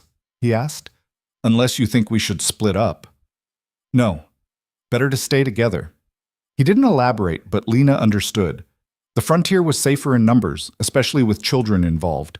They set out on a clear morning in mid-April, the valley coming alive around them. Rowan and Lena rode the horses while the children doubled up on the mare, Maddie holding the reins with growing confidence. The trail was muddy from snowmelt, but passable. The journey took most of the day. They passed abandoned claims, cabins falling in on themselves, fences rotting, dreams dried up and blown away. Rowan pointed out landmarks as they rode, teaching the children to read the land. "See that blaze on the pine? That marks the property line between our claim and the Hendersons to the south. They're decent folks if you meet them, keep to themselves mostly." "Are there a lot of people around here?" Maddie asked. "More than you'd think. Spread out, but they're there. Most are good, some are trouble. You learn to tell the difference quick out here." The trading post appeared just before dusk, a weathered building with a sagging porch and windows that showed warm lamplight. A few horses were tied outside, and voices drifted through the open door. "Stay close," Rowan said quietly. "Let me do the talking at first." They entered to find a dozen people scattered around the room, some trading, some drinking, all of them turning to assess the newcomers. The conversations didn't stop exactly, but they shifted, became more watchful. The proprietor was a barrel-chested man with a beard that reached his chest. "Hale, that you?" "It is, Morrison. Good to see you made it through winter." "Barely. Lost half my chickens to a fox and damn near went crazy from the wife's complaining." Morrison's eyes shifted to Lena and the children. "Who's this?" "My wife Lena, and her children Maddie and Eli." The word wife still felt strange in Lena's mouth, but she didn't correct him. Morrison's eyebrows rose, and she saw the calculation happening. Rowan had been alone last fall, and now he had a ready-made family. The frontier talked, and this would be news. "Well, congratulations are in order then." Morrison's tone was carefully neutral. "What can I do for you folks?" Rowan pulled out their list. "Seeds, mainly, whatever you've got left. Also some fabric if you have it, and lamp oil." While Morrison gathered supplies, the other patrons went back to their business. But Lena felt eyes on her. A woman in worn calico approached, her face weathered but kind. I'm Sarah Henderson. My husband and I have the claim south of yours. Lena Hale, the surname still felt borrowed. Pleased to meet you. Likewise. It's good to see another woman out here. Gets lonely with just men for company. Sarah glanced at the children. How old are yours? Maddie's 8. Eli just turned 6. Mine are grown now, moved east. I miss having little ones around. Sarah lowered her voice. If you need anything, help with preserving, advice on keeping a household out here, you're welcome to visit. We're about 3 miles south, can't miss the place. The offer was genuine, and Lena felt some of her wariness ease. Thank you. I might take you up on that. Please do, and don't mind the stares. Folks are just curious. New arrivals are entertainment around here. Morrison returned with their supplies. The total was steep, but Rowan paid without complaint. As they were preparing to leave, a man separated from the group at the back, tall, well-dressed by frontier standards, with cold eyes that lingered too long on Lena. Hale, heard you finally got yourself some help up there. Kincaid, Rowan's voice went flat. Didn't expect to see you here. I get around. Kincaid's smile didn't reach his eyes. That's prime land you're sitting on. Good water, defensible position. A lot of folks have noticed. It's mine, filed proper and paid in full. For now, but claims change hands all the time out here. People get tired, get desperate, get smart and sell before they lose everything. Kincaid's gaze slid to Lena again. Just something to keep in mind. Rowan stepped between them. We're leaving. Don't have time for your games. Outside, Lena waited until they were mounted before asking, who was that? James Kincaid runs a cattle operation west of here. Thinks he should own everything within 50 miles. Rowan's jaw was tight. He's been sniffing around my claim since I filed it. Wants the water access. Is he dangerous? He's ambitious. That's more dangerous than simple meanness. Rowan urged his horse forward. But we're legal and we're staying. He can't force us out. The ride back was tense. All of them watching the shadows. They didn't relax until the cabin came into view, solid and real in the evening light. Over the next weeks, they threw themselves into building. The garden went in, neat rows of potatoes, beans, carrots, turnips, and squash. Lena's flower seeds went along the cabin's south side, a splash of promised color. Rowan expanded the barn and built a proper henhouse to keep the chickens safe from predators. The children grew brown from the sun and stronger from the work. Eli's cough finally disappeared entirely, and Maddie shot up 2 inches. Suddenly, all legs and energy. They were thriving in ways that made Lena's chest tight with relief. But underneath the daily rhythms, tension simmered. Twice more they saw riders on the ridge overlooking their valley. Too far to identify, but their presence felt like a threat. Rowan started carrying his rifle everywhere, even for short trips to check traps. You think Kincaid's watching us? Lena asked one evening. Maybe.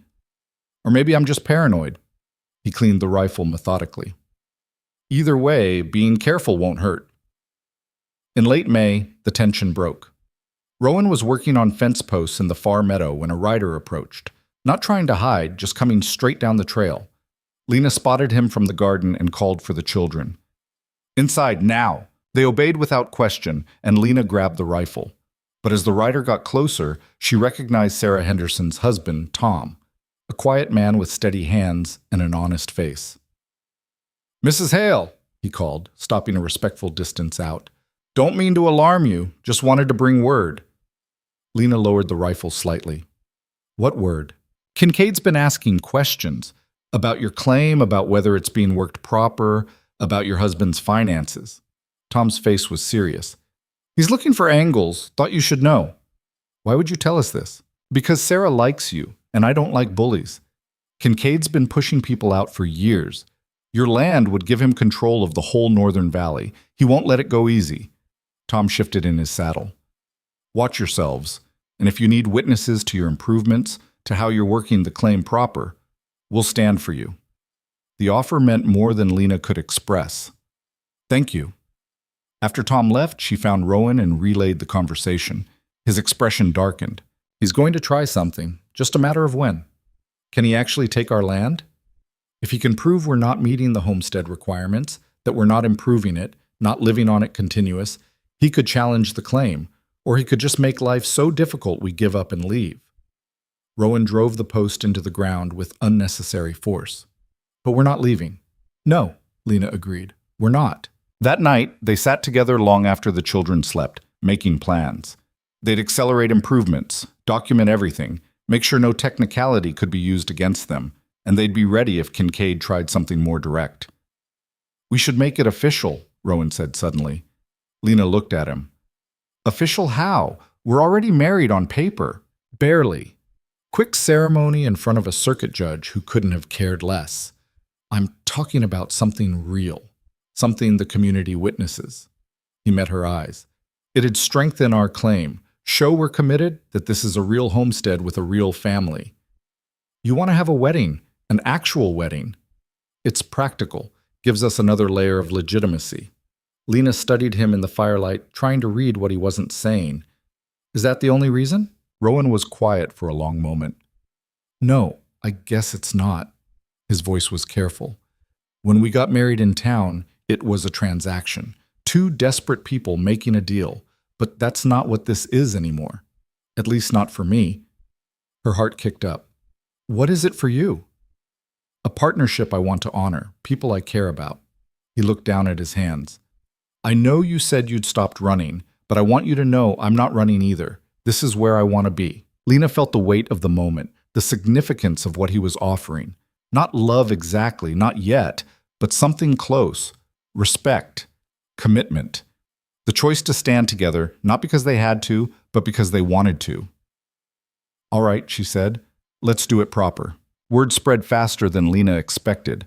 Sarah Henderson took charge of organizing, treating it like a celebration the whole settlement needed. Homesteaders started arriving 2 days before the planned ceremony, setting up camps around the valley. They brought food, music, and stories, transforming the isolated claim into something resembling a community. I didn't expect this many people, Lena said, watching another wagon arrive. Frontier weddings are rare, Sarah explained. Folks will travel for days for an excuse to gather. Plus, they're curious about you and Rowan. Want to see the couple who tamed the North Valley. We haven't tamed anything. We're barely hanging on. Sarah laughed. That's what everyone's doing out here. But you're doing it together, and that's worth celebrating. The day of the ceremony dawned clear and warm. Lena wore the dress she'd sewn from fabric Rowan had brought back from Fort Benton. Simple blue cotton, but clean and new. Maddie and Eli were scrubbed and nervous, wearing clothes that actually fit for once. Rowan stood by the creek in his best shirt, looking uncomfortable and determined. Tom Henderson would officiate, having been deputized for such purposes by the territorial government. As the sun climbed toward noon, the small crowd gathered. Maybe 40 people total, but it felt like the whole world had shown up. Lena walked toward Rowan with Maddie and Eli flanking her. And for the first time since agreeing to this arrangement months ago, she felt like she was making a real choice rather than accepting her only option. Tom kept the ceremony short and practical, speaking of partnership and shared labor, of building something worth having in an unforgiving land. When he asked if they would stand together through hardship and plenty, Lena's "I will" came out strong and certain. Rowan's did too. Then by the authority vested in me by the Montana Territory, I declare you husband and wife. Properly this time. Tom grinned. Rowan, you can kiss her if you've a mind to. Rowan looked at Lena, asking permission with his eyes. She nodded once, and he leaned in, pressing his lips to hers in a kiss that was brief but real. When they pulled apart, applause erupted from the crowd. The celebration that followed was loud and chaotic and wonderful. Someone produced a fiddle, another a jug of questionable liquor. People danced in the meadow, told stories by the fire, ate until the food ran out. Children, including Maddie and Eli, raced around in packs, feral and joyful. Late in the evening, as the party wound down, Kincaid appeared at the edge of the firelight. He didn't approach, just sat on his horse watching. The message was clear. He'd heard about the ceremony, and he wanted them to know he was still there, still waiting. Rowan saw him too and deliberately turned his back, pulling Lena into a dance despite her protests that she didn't know how. Just follow my lead, he said. I'm going to step on your feet. Good thing I've got tough feet then. They moved awkwardly through the crowd, neither of them graceful, both of them grinning. When the song ended, Lena found herself breathless and laughing, feeling lighter than she had in years. Thank you, she said. For what? For this, all of it. She gestured at the celebration, the homestead, everything they'd built. For not giving up on me when I was being difficult. You weren't difficult. You were cautious, and you had every reason to be. He tucked a loose strand of hair behind her ear. We're going to make this work, Lena. The homestead, the family, all of it. Even with Kincaid trying to push us out? Especially then, we're stronger together than he is alone. She wanted to believe that. And looking around at the people who'd come to celebrate with them, at the children sleeping in the grass, at the cabin standing solid against the mountains, she thought maybe it was true. The guests left over the next 2 days, heading back to their own claims and responsibilities. Sarah hugged Lena goodbye and extracted a promise that she'd visit soon. Tom shook Rowan's hand and reminded him the offer to witness stood whenever needed. Then they were alone again, just the four of them and the endless work of maintaining their foothold in the valley. But something had changed. The isolation felt less oppressive now that they knew community existed when they needed it. The work felt more purposeful, with legal and social recognition backing their claim. And the partnership between Rowan and Lena had solidified into something that could weather storms. 2 weeks after the ceremony, Rowan came back from checking the north boundary with troubling news. Someone's been on our land, cut through the fence, trampled some of the crops we planted in the far field. Lena's hand stilled on the shirt she was mending. Kincaid? Can't prove it, but yeah, probably. He set down his rifle. He's testing us, seeing if we'll respond or just take it. What do? We fix the fence, replant what we can, and we document everything. Build a case if it comes to that. Rowan's expression was grim. And we stay alert. This might get worse before it gets better. It did get worse. Over the next month, problems escalated. Tools went missing from the barn. 3 chickens disappeared in one night, taken by something that left no tracks, or tracks that were deliberately obscured. A section of the garden fence was torn down, letting deer ravage the young plants. Each incident could be explained away as bad luck or animals. But the pattern was clear to anyone paying attention. Someone was harassing them, trying to make the homestead fail. We should confront him, Lena said after the fence incident. And say what? We can't prove anything. He'd just deny it and we'd look paranoid. Rowan surveyed the damaged garden. We keep repairing, keep building, keep making this place stronger. That's how we win. But the constant vigilance wore on all of them. The children grew jumpy at unexpected noises. Lena started waking multiple times each night, listening for trouble. Rowan barely slept at all, taking irregular watches to catch anyone approaching. The breaking point came in early July. Rowan was in the far meadow repairing the fence, again, when 3 riders approached. Lena spotted them from the cabin and grabbed the rifle, her heart hammering. But these weren't Kincaid's men. They were dressed like territorial law, and the lead rider wore a badge. Ma'am, I'm Deputy Marshal Garrett Pike, looking for Rowan Hale. The same name as the old trapper who'd passed through, but this was clearly a different man, younger, harder-edged. Lena's mind raced through possibilities, none of them good. He's working the property. What's this about? Need to speak with him official. You'd be his wife? I would. She didn't lower the rifle. State your business or move on. Pike's mouth twitched, almost a smile. You're the woman from Texas. Heard you don't scare easy. Heard right. Now what do you want with my husband? Before Pike could answer, Rowan came into view, walking fast but not running. He took in the scene. Lena with the rifle, the 3 lawmen, the tension thick enough to choke on. Marshal Pike, wasn't expecting territorial law this far north. Got a complaint filed against you, Hale. James Kincaid says you've been encroaching on his water rights, threatening his men, making trouble. Pike pulled out papers. I need to verify your claim boundaries and see if there's truth to his accusations. Rowan's expression went carefully blank. That's a lie and you probably know it. What I know is I've got a formal complaint that requires investigation. Pike dismounted. You gonna cooperate, or do we have a problem? We'll cooperate, got nothing to hide. Rowan gestured toward the cabin. Our deeds inside, property corners are all marked. You're welcome to verify everything. Pike and his men spent 3 hours writing the boundaries, checking markers, inspecting improvements. Lena and Rowan followed, answering questions and providing documentation for every structure, every acre cleared, every requirement met. Finally, Pike sat on his horse at the property line and studied his notes. You're legal. More than legal. You've exceeded most homestead requirements. He looked at Rowan. Kincaid doesn't have a case. This claim is yours, free and clear. Relief flooded through Lena, but Rowan's expression stayed guarded. You going to tell Kincaid that? I am, and I'm going to tell him that if he files another false complaint, I'll charge him with harassment. Pike gathered his reins. But between you and me, document everything, every incident, every problem. Kincaid's got money and influence. If he wants your land bad enough, he'll find another angle. After the lawmen left, Lena finally lowered the rifle. Her hands were shaking. We survived that, she said. That was just the opening move. Rowan stared in the direction Kincaid's ranch lay. He'll try something else. Then we'll survive that too. He looked at her, and something in his expression softened. Yeah, we will. That night they sat outside with the children, watching stars emerge in the darkening sky. Maddie leaned against Rowan's shoulder while Eli curled up in Lena's lap. The valley stretched around them, peaceful and wild, theirs in a way that went beyond legal documents.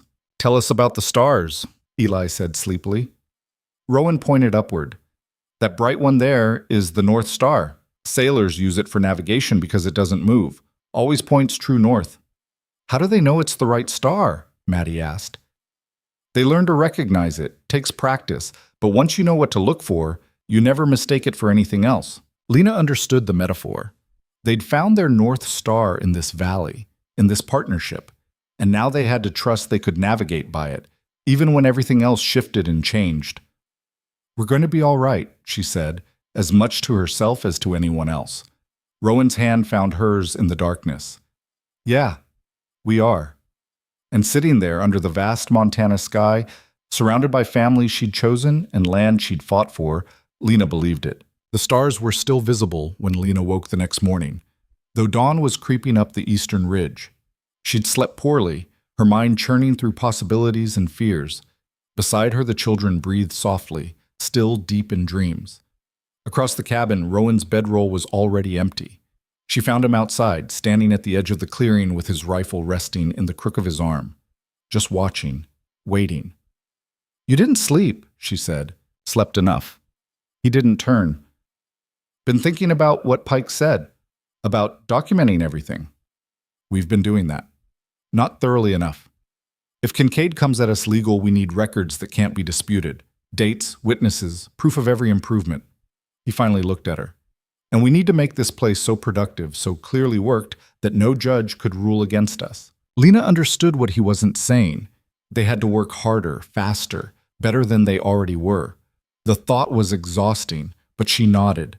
Then that's what we do. Over the following weeks, they pushed themselves to the edge of collapse. Rowan built a second barn for storing hay and equipment, documenting each stage with careful notes. Lena expanded the garden until it covered nearly an acre, planting late-season crops that would demonstrate continuous use of the land. They cleared another 10 acres of timber, backbreaking work that left them both moving like old people by evening. The children helped without complaint, though Lena saw the toll it took. Maddie grew quiet, her usual energy dimmed by worry she was too young to carry. Eli started having nightmares again, waking with muffled cries that broke Lena's heart. We're pushing too hard, she told Rowan one night after Eli had finally settled back to sleep. The children, they're scared. I know.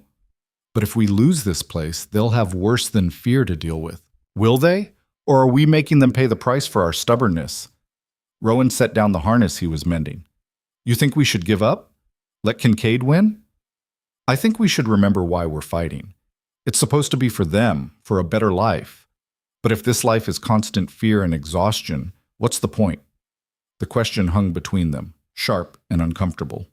Rowan rubbed his face, suddenly looking every one of his 32 years. You're right. We've gotten so focused on keeping this place, we forgot it's supposed to be a home, not a fortress.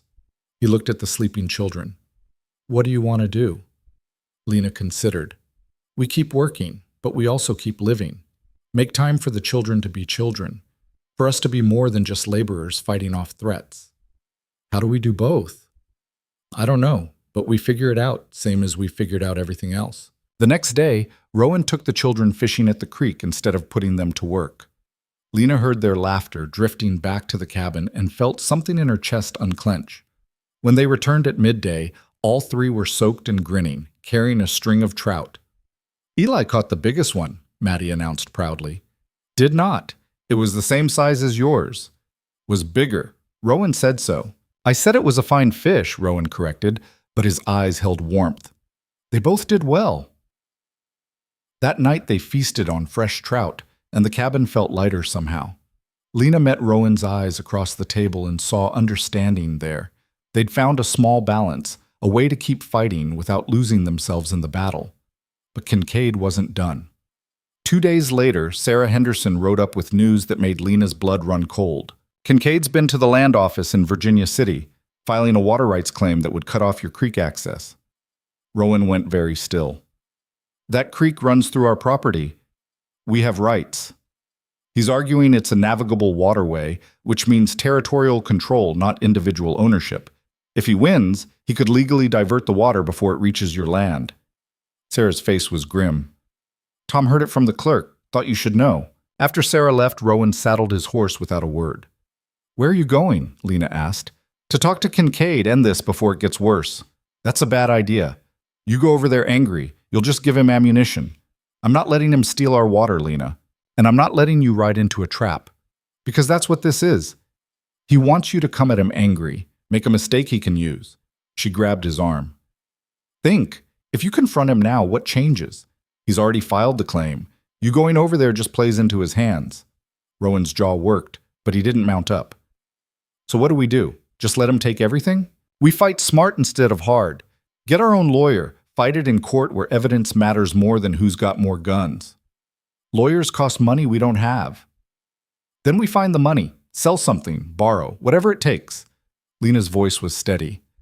"We're not giving up, and we're not doing something stupid. We're handling this the right way." It took Rowan a long moment to unclench. When he finally nodded, Lena exhaled in relief. They were learning slowly to be partners in more than just labor, partners in thinking, in restraint, in choosing battles carefully. The next week was a blur of activity. Rowan rode to Virginia City to consult with a lawyer, a young man named Wesley Fitch, who agreed to take their case for a reduced fee plus a share of their next harvest. Lena, meanwhile, worked with Sarah and Tom to gather testimonies from neighbors about their water usage, their improvements, the legitimacy of their claim. "Kincaid's done this before," Tom said as he signed his statement. "Pushed out 3 families I know of. Uses the law like a weapon. Buries people in paperwork and fees until they give up." "We're not giving up," Lena said. "I can see that. You've got more fight in you than most." Tom folded his testimony carefully. "Just remember, sometimes the fight costs more than the land is worth. Don't bankrupt yourselves trying to win." But Lena couldn't accept that logic. This wasn't just land. It was home, future, the first place she'd felt secure since childhood. She'd give up a lot before she'd give up that. The water rights hearing was scheduled for late August. In the meantime, life continued its relentless demands. The garden needed tending, the animals needed care, the endless maintenance of frontier life ground on, regardless of legal battles. Maddie turned 9 in mid-August. Lena made a cake from hoarded sugar and eggs, and Rowan carved her a wooden horse that actually looked like a horse. The celebration was small, but genuine, a moment of normalcy in the chaos. "Make a wish," Lena said as Maddie leaned over the single candle they could spare. Maddie closed her eyes, her face serious with the weight of wishing. When she blew out the candle, Eli cheered, and for a moment they were just a family celebrating a birthday. "What did you wish for?" Eli asked. "Can't tell, or it won't come true." But later, when Lena was tucking her in, Maddie whispered, "I wished we could stay here, forever, that nobody could make us leave." Lena's throat tightened. "We're going to fight for that, sweetheart." "But what if we lose?" It was a child's question that deserved an honest answer. Lena smoothed back Maddie's hair. "Then we find another way. We always have. But I don't think we're going to lose. Because Rowan's strong. Because we're all strong, together." The hearing took place in a sweltering courtroom in Virginia City. Lena had never been inside a legal proceeding before, and the formality of it intimidated her. But Wesley Fitch proved competent, presenting their documentation with calm precision. Kincaid's lawyer was older, more polished, with a voice that commanded attention. He argued that the creek was indeed navigable under territorial law, that Kincaid's prior use gave him senior rights, that the Hales were newcomers trying to monopolize a shared resource. It was all lies dressed in legal language, but it sounded convincing. Fitch countered with surveys showing the creek was too small and seasonal to qualify as navigable. He presented testimony from the Hendersons and others confirming the Hales' continuous productive use of the land. He showed records of improvements that exceeded homestead requirements. The judge, an older man with tired eyes, listened to everything without visible reaction. When both sides had finished, he said he'd issue a ruling within 2 weeks. "How do you think it went?" Lena asked Fitch outside the courthouse. "Hard to say. Judge Patterson is fair, but he's also practical. Kincaid has influence in this territory." Fitch adjusted his hat. "The evidence is on your side. Whether that's enough remains to be seen." The wait was torture. Lena tried to stay busy, but every day without news felt like a sword hanging over them.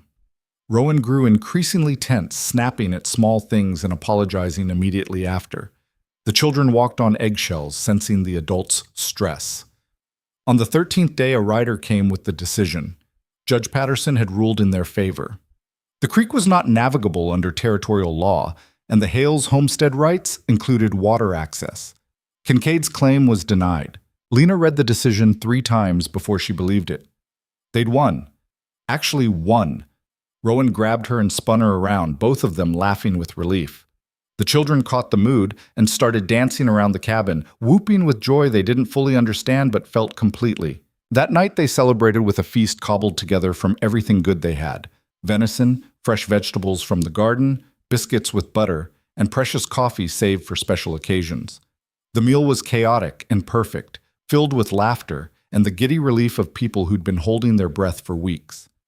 But late that night, after the children were asleep, Rowan's expression turned serious. "This won't be the end. Kincaid's not the type to accept defeat." "I know, but we beat him once. We can do it again." "Maybe. Or maybe we just need to make peace with the fact that there'll always be someone trying to take what we've built." He stared into the fire. "The frontier doesn't reward success with safety. It just gives you more to lose." Lena understood the fear beneath his words. They'd fought so hard for this place, invested so much. The thought of it being taken or destroyed was almost unbearable. "Then we hold on to it harder," she said. "Make it so strong, so productive, that no one can touch it." "Is that even possible?" "I don't know. But we try anyway." September brought harvest time. The garden yielded beyond Lena's hopes: potatoes, beans, carrots, turnips, squash, all in quantities that would see them through winter with surplus to trade. Rowan's expanded fields produced oats and wheat enough to feed their animals and grind into flour. They worked dawn to dark, bringing everything in, preserving what they could, storing the rest in the new barn. It was exhausting work, but satisfying in a way nothing else had been. This was the fruit of their labor, tangible proof that their efforts mattered. The children helped with enthusiasm that surprised Lena. Maddie proved adept at organizing and counting, keeping careful tallies of everything stored. Eli worked alongside Rowan, lifting sacks and hauling baskets without complaint. "They've grown up so much," Lena said one evening, watching them work together. "Had to. Frontier doesn't leave much room for childhood." Rowan's tone held regret. "Maybe that's not all bad. They're learning they're capable, that they can build something real with their own hands. I suppose. Still wish they could have had it easier." "Easy doesn't teach you much. They'll be stronger for this." The words reflected something Lena was just beginning to understand, that the hardship they'd endured hadn't just scarred them, it had forged them into people who could survive anything. The valley had tested every weakness and taught them strengths they didn't know they had. In late September, Tom Henderson rode up with unexpected news. "Kincaid's leaving, selling his ranch and heading to Wyoming." Lena and Rowan exchanged glances. "Why?" Rowan asked. "Story goes he overextended himself, borrowed heavy to expand, and when several deals fell through, including grabbing your water, his creditors came calling." Tom smiled grimly. "Turns out trying to steal from everyone made him enemies in high places. Those chickens came home to roost." After Tom left, Lena and Rowan stood in silence, processing the news. "It's over," Lena said finally. "The threat? It's actually over." "Seems like it." Rowan still sounded cautious, like he didn't quite believe it.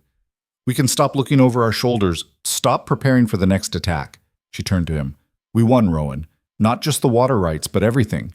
We outlasted him. The reality of it settled over them slowly. For months, they'd been braced for conflict, always ready for the next crisis. Learning to relax that vigilance felt strange and vulnerable, but over the following weeks, as no new threats materialized, they began to believe it. The valley became theirs in a way it hadn't been before, not just legally, but emotionally. They could plan for the future without constantly hedging against disaster. October brought the first hard freeze, signaling winter's approach. But this year felt different from the last. The cabin was weather-tight and warm, the barns were full of hay and grain, the root cellar was packed with preserved food. They were ready. Remember last winter? Lena asked one evening as they sat by the fire. How desperate everything felt. Every day was survival. Didn't know if we'd make it to spring. And now? Rowan looked around the cabin, at the children reading by lamplight, at the full shelves and repaired walls, at everything they'd built. Now it feels like home. The word settled over them, simple but profound. This was home. Not just shelter or property, but the place where they belonged. As winter closed in, they fell into rhythms that felt almost comfortable. Rowan taught Eli woodworking, and soon the boy was carving small animals with surprising skill. Maddie learned to read fluently, devouring the fairy tale book and begging for more stories.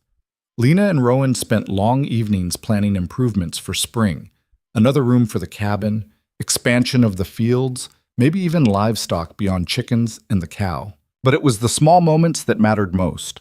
Rowan's hand finding Lena's across the table, the children's laughter echoing through the cabin, the shared satisfaction of work done well.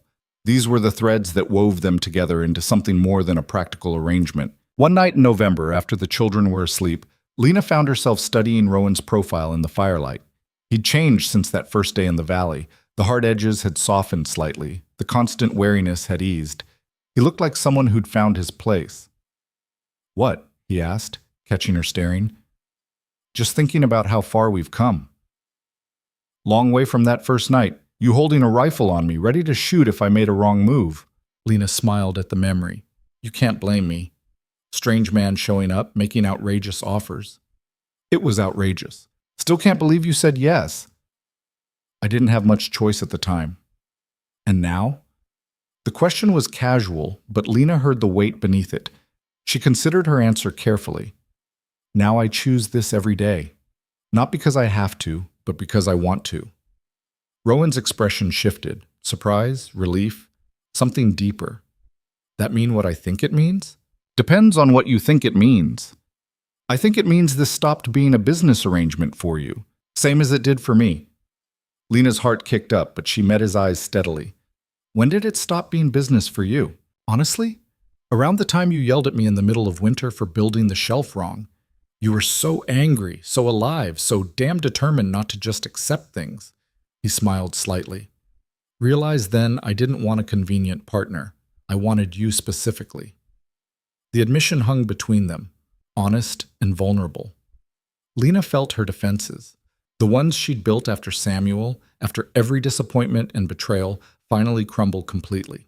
I was scared, she said, of needing someone, of trusting someone, of having it fall apart again. Still scared? Terrified. But I'm done letting fear make my decisions. She reached across the space between them and took his hand. I choose this, Rowan. I choose us. Not because it's practical or necessary, but because it's what I want. He pulled her close, and she went willingly, settling against his chest. His heartbeat was steady beneath her ear, reliable and real. I love you, he said quietly. Didn't plan to, wasn't looking for it. But there it is. The words should have scared her. Instead, they felt like coming home. I love you too, she whispered back, which is the most impractical, terrifying thing I've ever admitted. We'll figure it out, same as we've figured out everything else. They sat there together as the fire burned down, two people who'd started as strangers and built something neither had expected, a partnership that had deepened into love, hard-won and real and worth every struggle it had taken to get there. Winter passed in a blur of work and contentment. The children thrived, growing taller and stronger. Maddie started teaching Eli his letters, mimicking the patience Lena had shown her. Eli's nightmares disappeared entirely, replaced by sound sleep and easy smiles. Rowan and Lena navigated their new intimacy carefully, learning each other in ways beyond the practical. They talked late into the nights, sharing histories and dreams. They laughed more, the cabin filling with warmth that had nothing to do with the fire. And on a frozen January night, Lena told Rowan she was pregnant. He stared at her, speechless. "You're sure?" "As sure as I can be, probably due in early summer." "A baby?" He said it like he was testing the word. "Our baby. Are you happy about it?" Rowan pulled her close. "Happier than I've been about anything in my life." The news transformed the cabin. Maddie and Eli were ecstatic, already planning how they'd help with a new brother or sister. Rowan became impossibly protective, trying to keep Lena from any heavy work. Lena ignored him mostly, but she appreciated the concern beneath his fussing. Spring came early that year, the snow melting by late March. They planted the garden bigger than ever, Lena working alongside everyone else despite Rowan's protests. The fields went in with oats and wheat again, plus experimental plots of other crops Lena wanted to try. In April, Sarah Henderson rode up with more women from the settlement, a surprise quilting bee that filled the cabin with female voices and laughter. They worked together creating blankets and baby clothes, sharing stories and advice that made Lena feel part of something larger than just her own family. "You've made a real life here," Sarah said as they worked. "I remember when you first arrived how scared and guarded you were. Look at you now." Lena glanced around the cabin, at the women working together, at Rowan teaching the children outside, at the valley blooming with spring. "I almost didn't take the chance. Almost let fear keep me in a place that was killing us slowly." "What changed your mind?"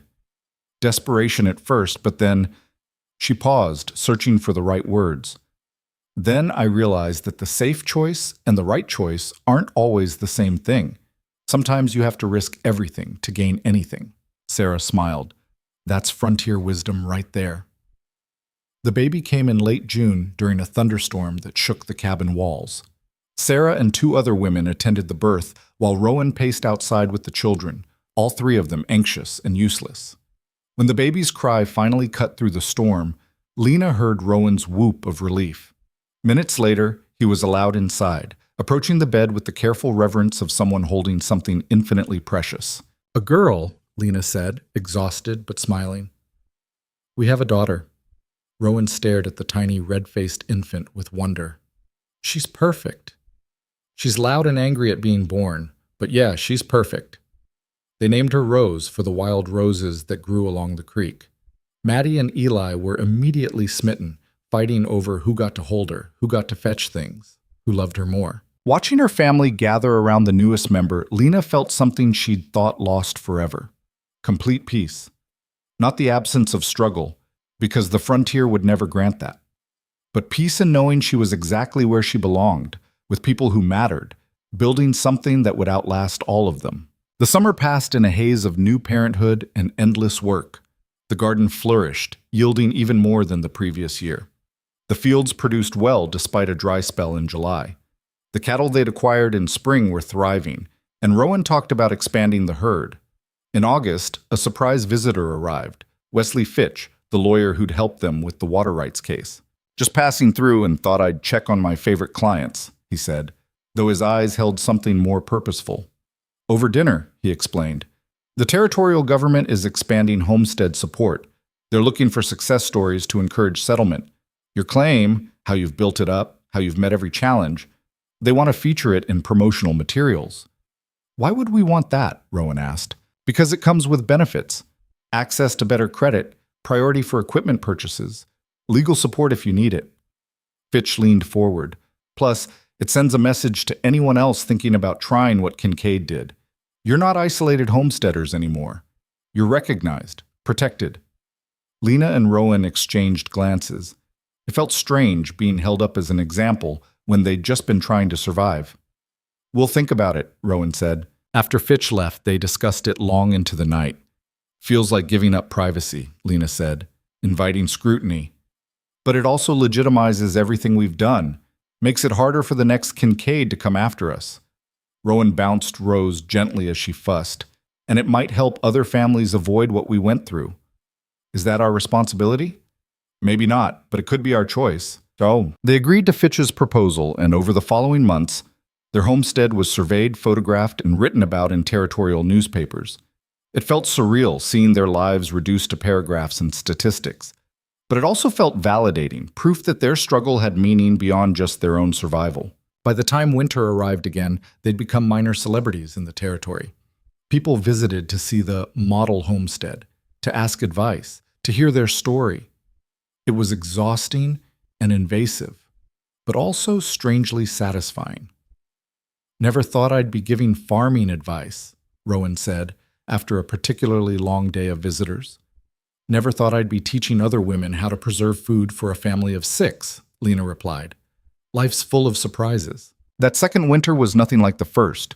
The cabin was warm and full, the stores were abundant, and the constant threat that had haunted them was gone.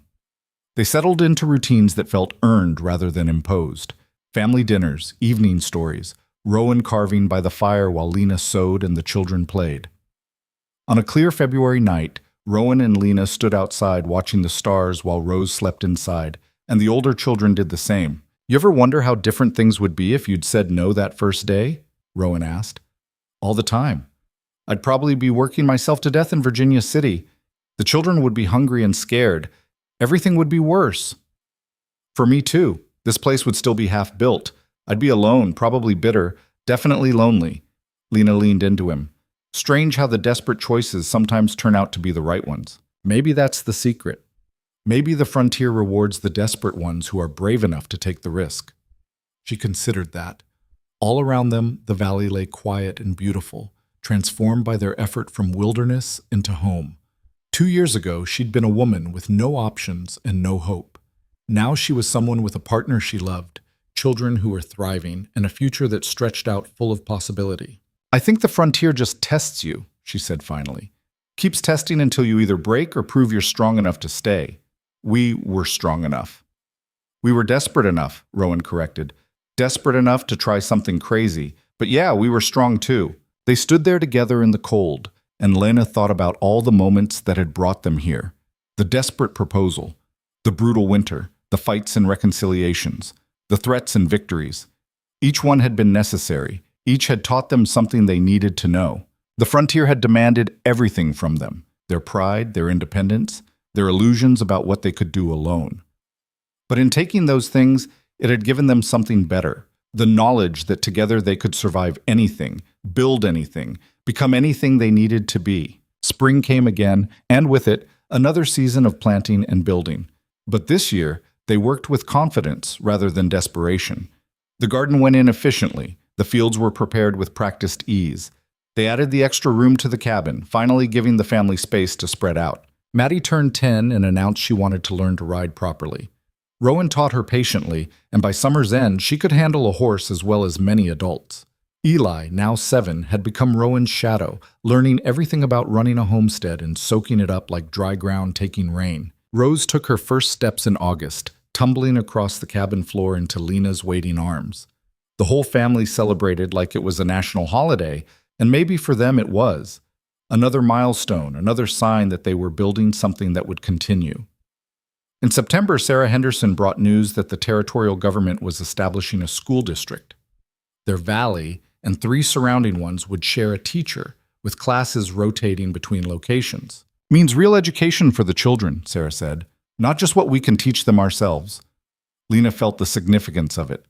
Formal schooling meant permanence, meant community, meant their children would have opportunities beyond just survival. "When does it start?" she asked. "November. They're hiring the teacher now."